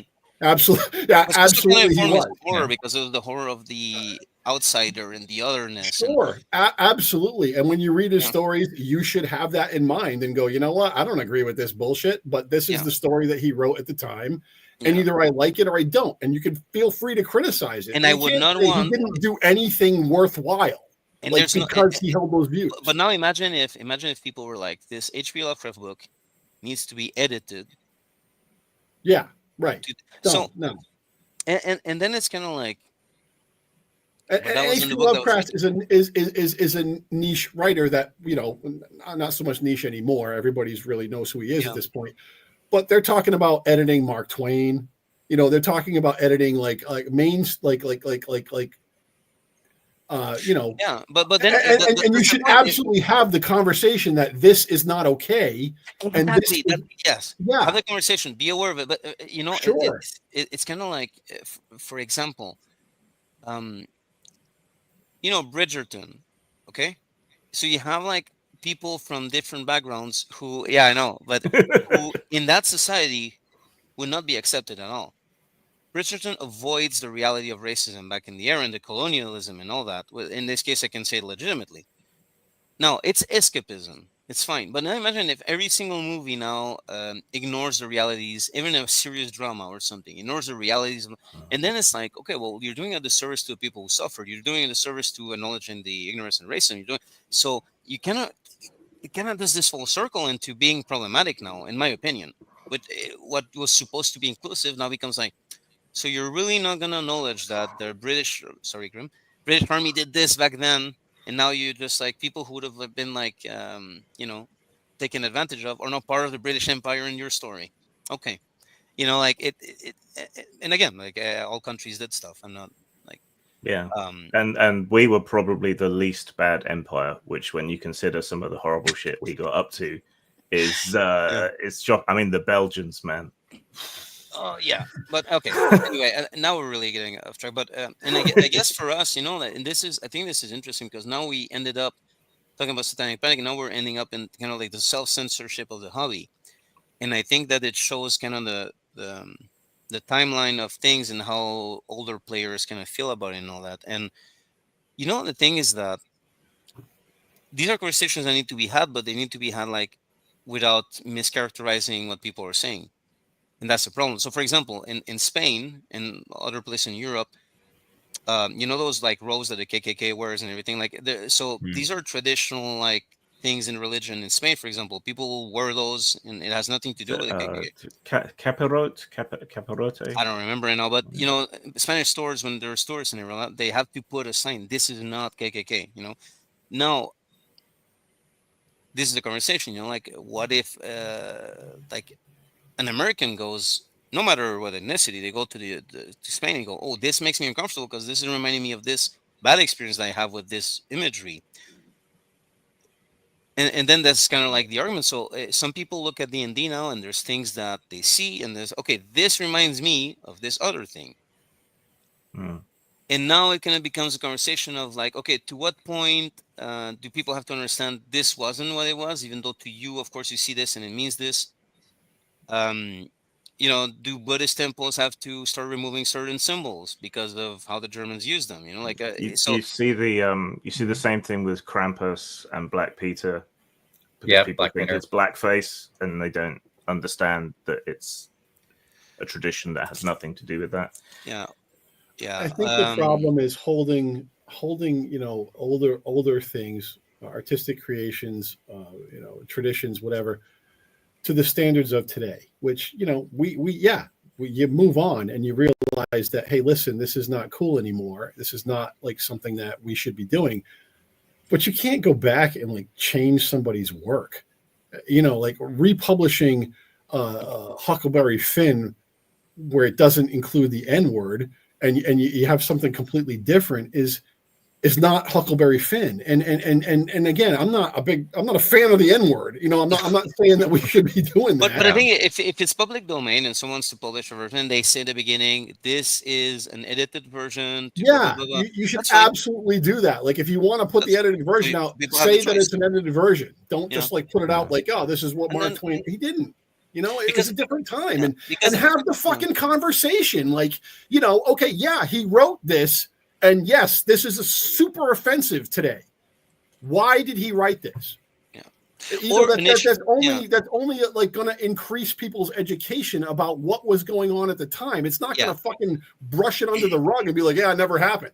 That's bullshit, and another thing is that going back to Satanic Panic, how like, hey, we're supposed to fight these demons. We're not supposed to celebrate them. I think now another problem is that people don't want, and this is the codification of D&D, they don't want evil things to happen in the game. So Dark Sun is a campaign setting because it has slavery, because they won't even touch it anymore. And um, and the Too thing bad. is that yeah, and the thing is that in many ways, if you don't address an issue anymore, it's actually a good way to have it happen again, in my opinion.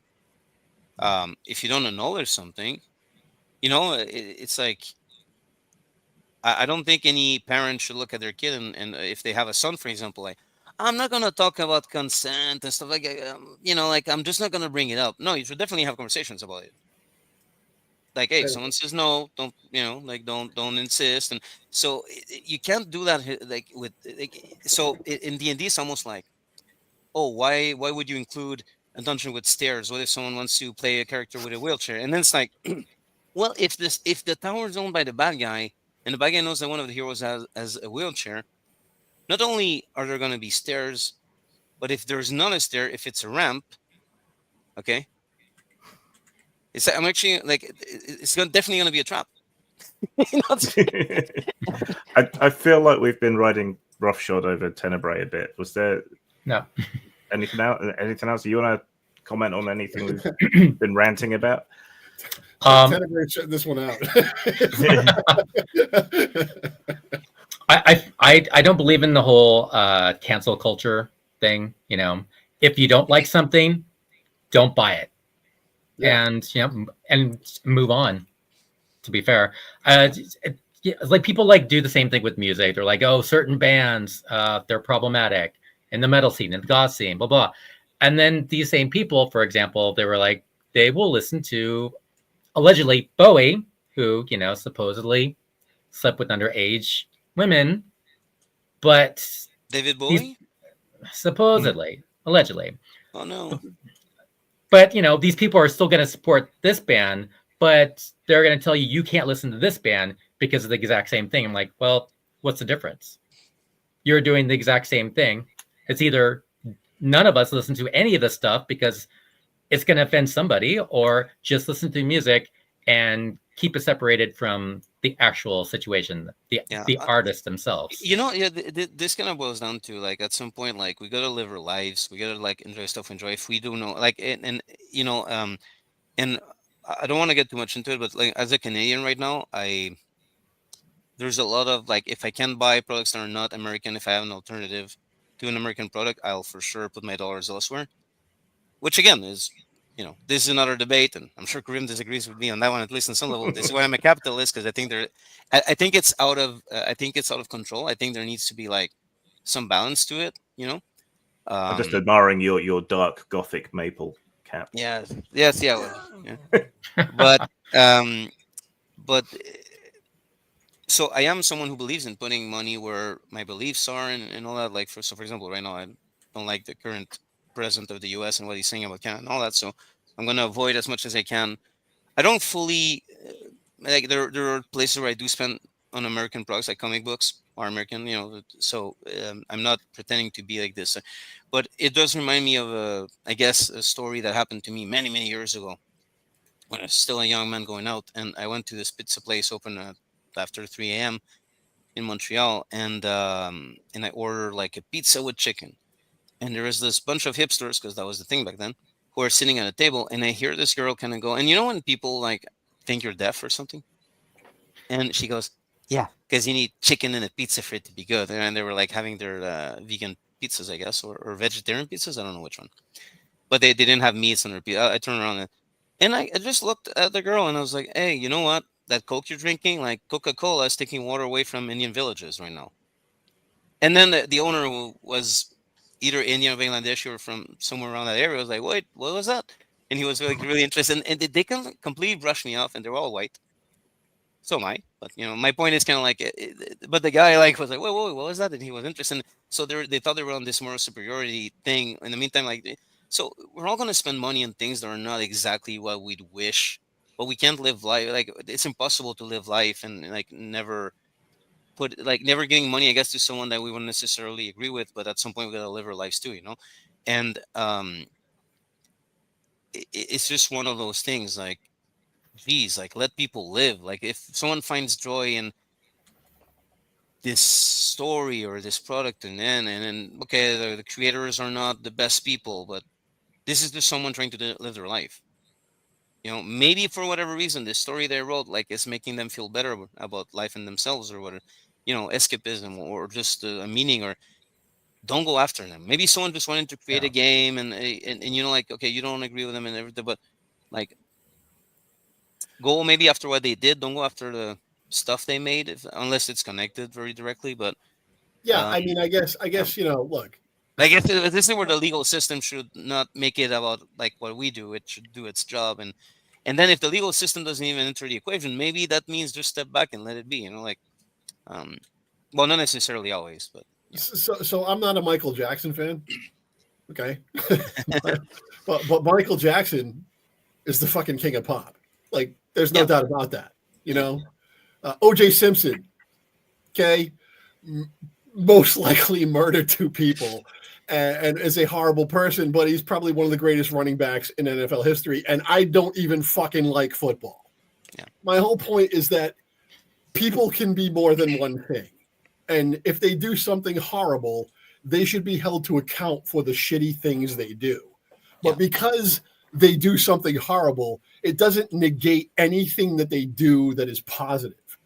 You know what I mean? Yeah. Like Dave Chappelle, for example, like did definitely not all of the jokes were transphobic, but some of them were really transphobic.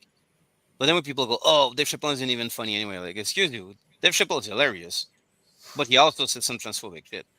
Like the very first joke that got him in trouble, I really didn't like, which was like, "Oh, you don't want to be caught at a party with a dead," and then slang for a transgender person, and I thought like that was not in good taste at all. And then there's other things that like were smarter, and he made commentaries and observations, and even things that were like empathetic actually. But people kind of. But in the end, he kept going back to that well, and I don't agree with a lot of what he said and did. But I don't argue people, because if you just say like, well, he is funny, he just said some stuff that was like really shitty, and then people think you're defending the shitty part. So I don't even go there, But why would I? Dave Chappelle is a rich guy. He doesn't need me to defend him, and I don't necessarily like him that much at this point. He's also friends with Musk, so it's just kind of like.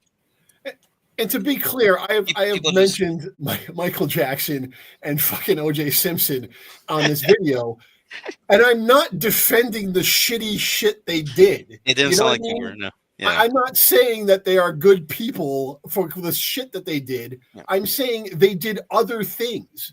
And we are in a culture now where if you do one fucking bad thing, that means that everything you've ever done in your life means that, it has no value whatsoever and should not be acknowledged. And there's a creative who committed suicide. What was his name? The comic Grimm.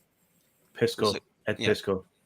Yeah, I don't that hit me hard, that, man. Like, look, everybody fucks up and everybody does bad shit and everybody does, things that they're not proud of. And some people do really heinous stuff. But people need to just step back and we don't have like a globe of all knowingness. Like, for example, Neil Gaiman. Like, I'm of the personal opinion, I think, well, you know what? It actually doesn't matter what I think. My point is right now, I have my opinions about that. I have opinions about a lot of people, but I don't have this magic globe, and I'm aware that I don't have. So I might have like an inclination to believe this is true, this is false, and look at Johnny Depp, for example. Like, everyone threw him under the bus, and then it turns out like Amber Heard was a crazy bitch.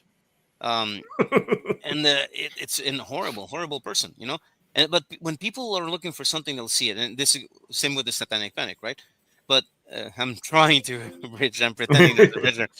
So for example, like the day that Johnny Depp's mother died, he was slamming the cabinets in the kitchen, and then Amber Heard's like filming in secret. She's like, "What's going on?" And people, "Oh, look at how he's slamming. He's so violent." Yeah, his mother fucking died. He's slamming cabinets. He's not harming anyone. It's an object that he owns. It's like. And then a lot of people who were actually in abusive relationships were like, no, this is sketchy, because if my aggressor was angry, the last thing I would have done was attract his attention. And they were like actually commenting on that even back in that moment. So, but people wanted to see, oh, Johnny Depp's a piece of shit. Look at him slamming cabinets.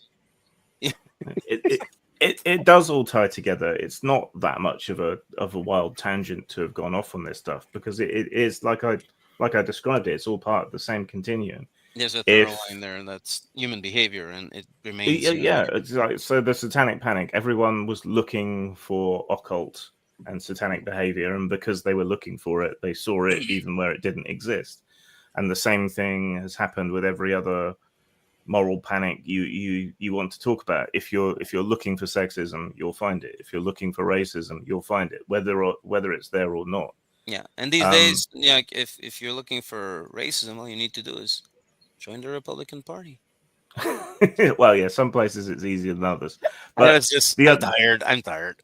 but the other common thread, I think, is people seem to think that media is somehow magic, that it corrupts you, like you were saying about, you know, the Cthulhu tomes and stuff earlier, that, you know, just by being exposed to this stuff, it's going to make you satanic or sexist or racist or whatever. It's the denial of other people's faculties to assess things for themselves or have their own independent minds. It's very condescending, and it treats people like children. Yeah. It's like, look, everybody loves Lucy. Well, what's the famous sitcom in the U.S., the black and white one? I Love Lucy. I Love Lucy. Yeah. You know, it's like, okay, you look at it now, and you know, Grimm might have opinions on that, but the husband sometimes will grab the wife and start spanking her, you know, and but it wasn't like, but she didn't. And yeah, I know.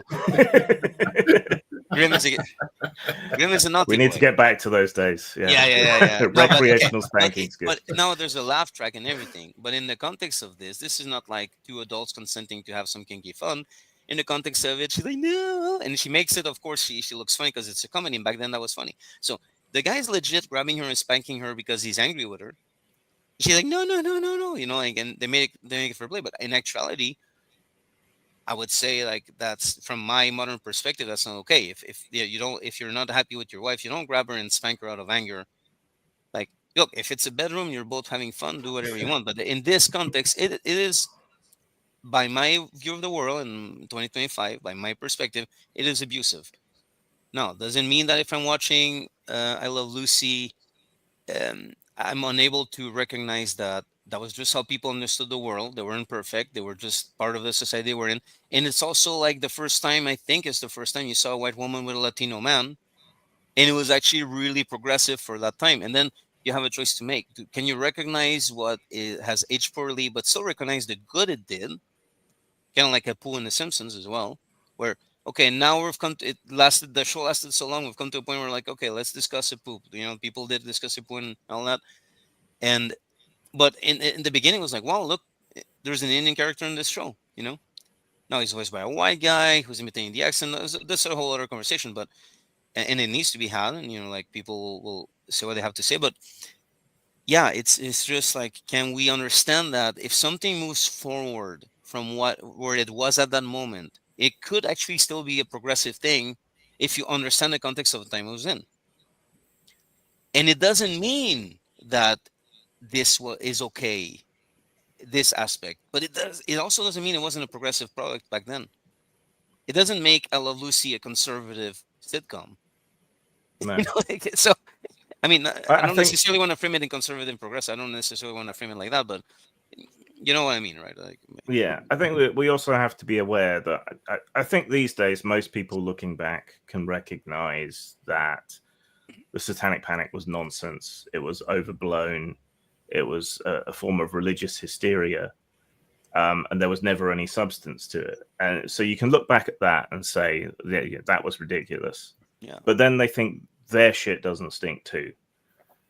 Right, you're engaged in moral crusades on evidence that is equally as flimsy and based upon beliefs that are equally nonsensical as that kind of extremist tent revival biblical stuff. Yeah. But you somehow think you're immune to the same cognitive biases and issues that they had. Yeah, and there's definitely people who are bad players in the TTRPG scene. I've seen cases of transphobia, I've seen cases of racism, and those are legitimate, but it doesn't mean that now you get to branch out the accusations to other people just because, you know, like, for example, Grimm is super left, politically speaking, super left. And you know, and I'm grateful for a lot of his videos because there's stuff that he explained. I was like, okay, that's interesting. And he has allowed me to in a way,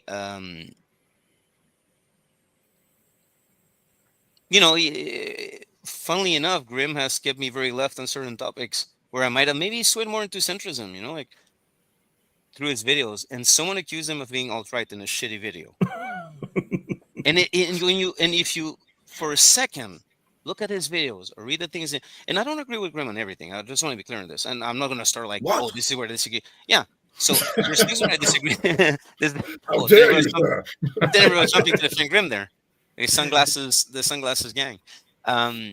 But what was I going to say? Okay, so because this person was in this moral crusade, and I don't like, who knows what Grimm wrote that made him think that. I didn't watch the video because I didn't want to give it. I remember Grimm had counter arguments, but I don't remember it anymore. That stupid dude, but it's kind of like it's so outrageous. Oh yeah, I think because you had a podcast with Venger and RPG Pundit, who are very Yeah. right wing. That was part of it, yeah. Yeah, and they I think I know Venger followed Trump into fascism and still defending that. I don't know about RPG Pundit, but the thing is that Grimm's role in that show was to be the lefty, Yeah, and that the was Fox his News role. liberal. Yeah. Yeah, and but that was it. And the guy like just accused him of being alt-right, which is like completely obscene. It's obscene to do that. Can I just Uh, say, yes. Grim, and I hate, I don't want to say this because I know it's probably not going to make you happy, all, but one of my favorite videos that you have is the one where you address the potato, because it just makes me fucking laugh every The single potato time I see Tenebrae it. raised is very stylish eyebrow. The potato is how Grim called the guy who made the video, accusing him. Yeah, and Yeah. I know that, like, I know you don't like to do videos just to like court controversy and shit like that, as opposed to like, but that video, finds a fucking, way. every time I watch it, I laugh my ass off because of the way you've edited it, where the guy is like, flipping out and screaming and doing his thing, and then it cuts to you and you're like, well, actually, yes, because or whatever. It's fucking hilarious. I absolutely love that video, and again, I know that it's not your favorite video, but it's one of mine. I always love watching. You're still giving him views if you rewatch it. Your, You're helping him. your reasoned response to an obviously ridiculous overreaction is amusing to me. So I just wanted to. Thank you. Okay. Bruno, wrap the show before anyone talks any more about me. It's very uncomfortable. Yeah, there's. Okay, so let's see. I'm not adding anything, but I Any want to do final thoughts on the Satanic Panic, everybody? Yeah, exactly. So let's go. Like, yeah. Does anyone raise your hand if have anything to add? I think I've said my piece on it. Really, I think we're still living with it in different forms. Different forms. Sure. Yeah, and it is a hugely shaping event on my outlook on creativity and censorship, and so yeah, it casts a long shadow for me, and I think younger people in creative spaces are missing something because they didn't have to put up with it or similar things. I think it makes them a little too easygoing when it comes to controls on creativity. So that's what it all comes back to. They don't go after Tarantino movies which have like lots of awful stuff, and they don't go after that. They go after like independent TTRPG creators. It's like, what, like you're just trying to make a living, and they go after you, and it's like, okay, well, I'm sure you still saw a Tarantino movie recently, and how all the awful stuff that you're complaining about Grimm's game was in a lot of movies you saw, and you celebrate even. I've seen, like, the thing is, I've seen their posts and everything, and they celebrate products in other media that have the things they're trying to expunge from TTRPG, and so it's kind of like, yes, it is a fucking art form. I have no qualms about it. Of course, cinema is an art form. You can have popcorn movies. You can have cinema. Like, you can have everything. You can have escapism. You can have like profound thoughts of things, but it is a fucking art form. It is a mixture of acting, improvisation, writing, and the imagination. theater. It's like it's a mixture of a lot of arts that are recognized into one single hobby. Writing, it is a fucking art form, and in that context, we just come to the point where the reality is that when you role play, you can sometimes feel uncomfortable because you're put out of your comfort zone. You create characters, and then you have to interact with things that happen, and sometimes you'll be out of your comfort. It happened to me. There's a moment. I'm not shitting you guys. I was running a dark game, and I told my players, guys, I actually need to take a break. 15 minutes. I'm not kidding. And you know me. I'm not like, oh, like you can't use this. My own portrayal of an evil NPC as a guys actually, and the players are kind of taken aback, but I was like, I need 15 minutes, and I don't to this day I don't know because it's never happened before or after. But in that moment in time, I just need a fucking break because it hit me that hard to have portrayed that evil character. And the things that we're doing were not like some like outrageous like gory movie. So I don't know what happened in my head, the mood I was in, or where I tapped into. But like actors who portray evil characters when the director goes cut, and sometimes they're like, we hear stories of Leonardo DiCaprio and Django Unchained being like struggling to play that character, which I understand. Like and then Samuel L. Jackson like like get a fuck back on track. Not those words, but yeah. So I think what happens is that, like a lot of things in human psychology, people just don't want to go into certain places. They don't want to acknowledge the discomfort, and you even see it in martial arts. There's lots of martial arts that don't really work in a fight.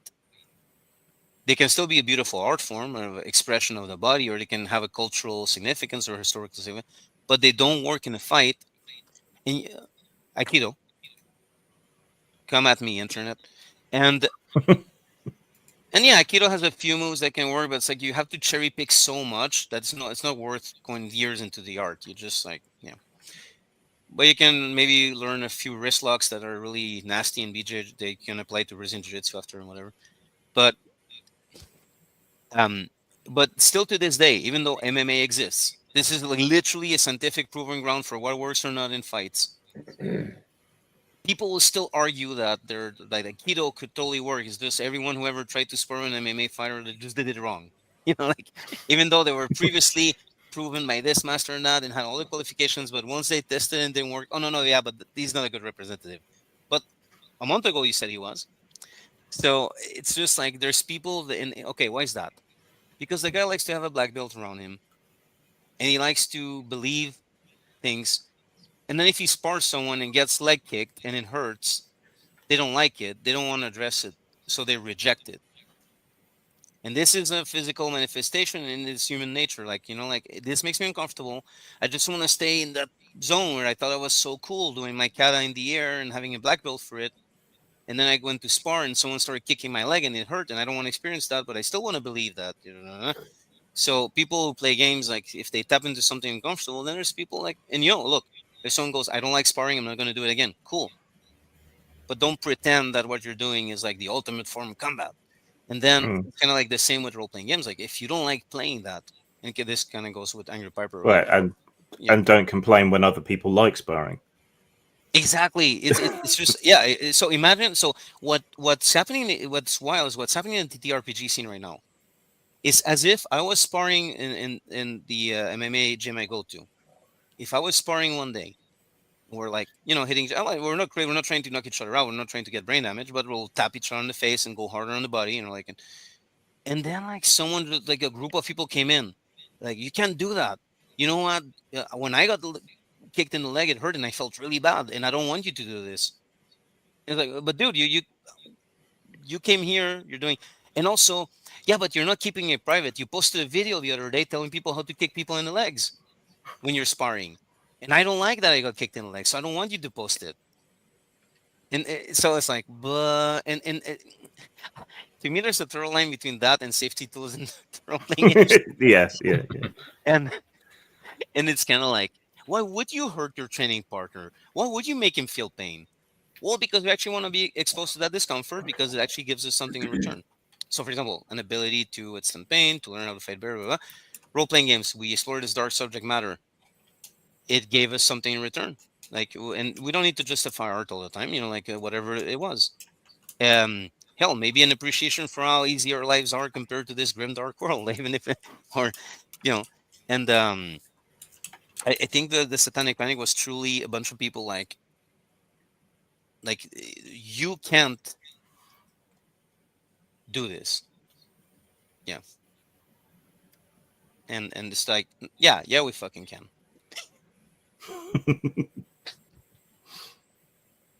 Okay, guys. Okay. Any last words? All I can say is the Satanic Panic made me the person I am today. I mean, 70s, 80s horror films, metal music, D&D. You know what? If it's got the devil in it, I'm an actual occultist. So theistically satanic, basically. Exploring it, anyways. But it's just like all those elements. What? It's got gore in it. Sign me up. Yeah. You got nudity in the horror films. Hell yeah! You give me all of this. And the album covers, and don't censor any of this. Just, if you don't like it, move on. Go fuck yourself if you don't like it. Angry Piper? I would just say in closing about the Satanic Panic that it was a big deal here in the United States, both in and out of the role-playing hobby. We were certainly aware of it growing up. Again, I was born in 1972, so I was coming of age during the Satanic Panic and also discovering role-playing games during the Satanic Panic. And although I personally didn't have to deal with a lot of the shit that went on across the country, like book burnings and things along those lines, and people showing up at my school talking about the dangers of Dungeons and Dragons.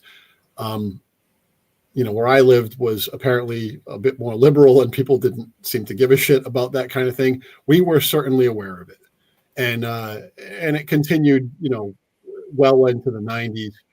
When I started playing Vampire the Masquerade, and it was also considered to be some kind of like occult sort of situation. Anyone who was playing role-playing games must naturally be involved in the occult and have some kind of weird prurient interests.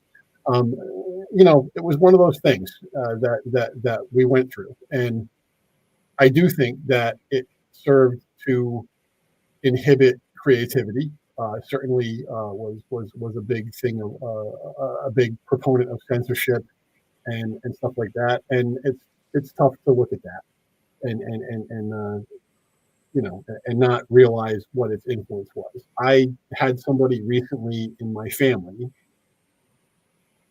who I thought would know better, somebody who had encouraged me all my life to read and explore things, basically tell me that they were going to burn a book that they didn't like. And I thought to myself, no, you don't do that. Like, you don't burn books. I don't give a shit what's in that book. And I happened to read the book that they were talking about, and I found that book to be a complete piece of shit. But regardless of what I feel about that, like, I think this book is crap, has no redeeming value whatsoever. You don't burn a fucking book. You never burn a book. You don't try to destroy someone's ideas. And that really, I think, is part of what the Satanic Panic really set in place, where ideas were too dangerous for people to have, and must be suppressed. And this certainly wasn't the first time in history that ever happened, but it was the big time in my coming of age where that did. So I'm glad it's sort of over. Nowadays we have. Well, it's not. That's yeah. I guess we got cut it now, but I guess I'll conclude us with this, just to put an end. I'm sorry, Piper, but we really have to cut it. But I think the last thought I'll put in is that some of the people laughing at the Satanic Panic are its current incarnation, the moral panic and everything. So they're laughing at it because they're thinking of it from the angle of religion, all that. Which, sure, okay, fair enough. But they are the current incarnation of the Satanic Panic, and they don't realize it. Absolutely. Agreed. I agree. So everyone, thank you so much for coming here and staying for so long, and for sharing, and for all the laughs and all the very serious subject matters. People people in the comments, just let us know what you think, and just be polite about it. Be polite. Okay. Yeah. Thank you for And watching. Oh, nice, yes. nice to meet all of you guys, by the way. Very nice to meet you both. I already knew Bruno, but I Yeah. know all of Grim, you. nice to meet you. I've been following you for a while, and Tenebrae, very nice to meet you. Okay, everyone. Thank you very much for too. watching. Take care.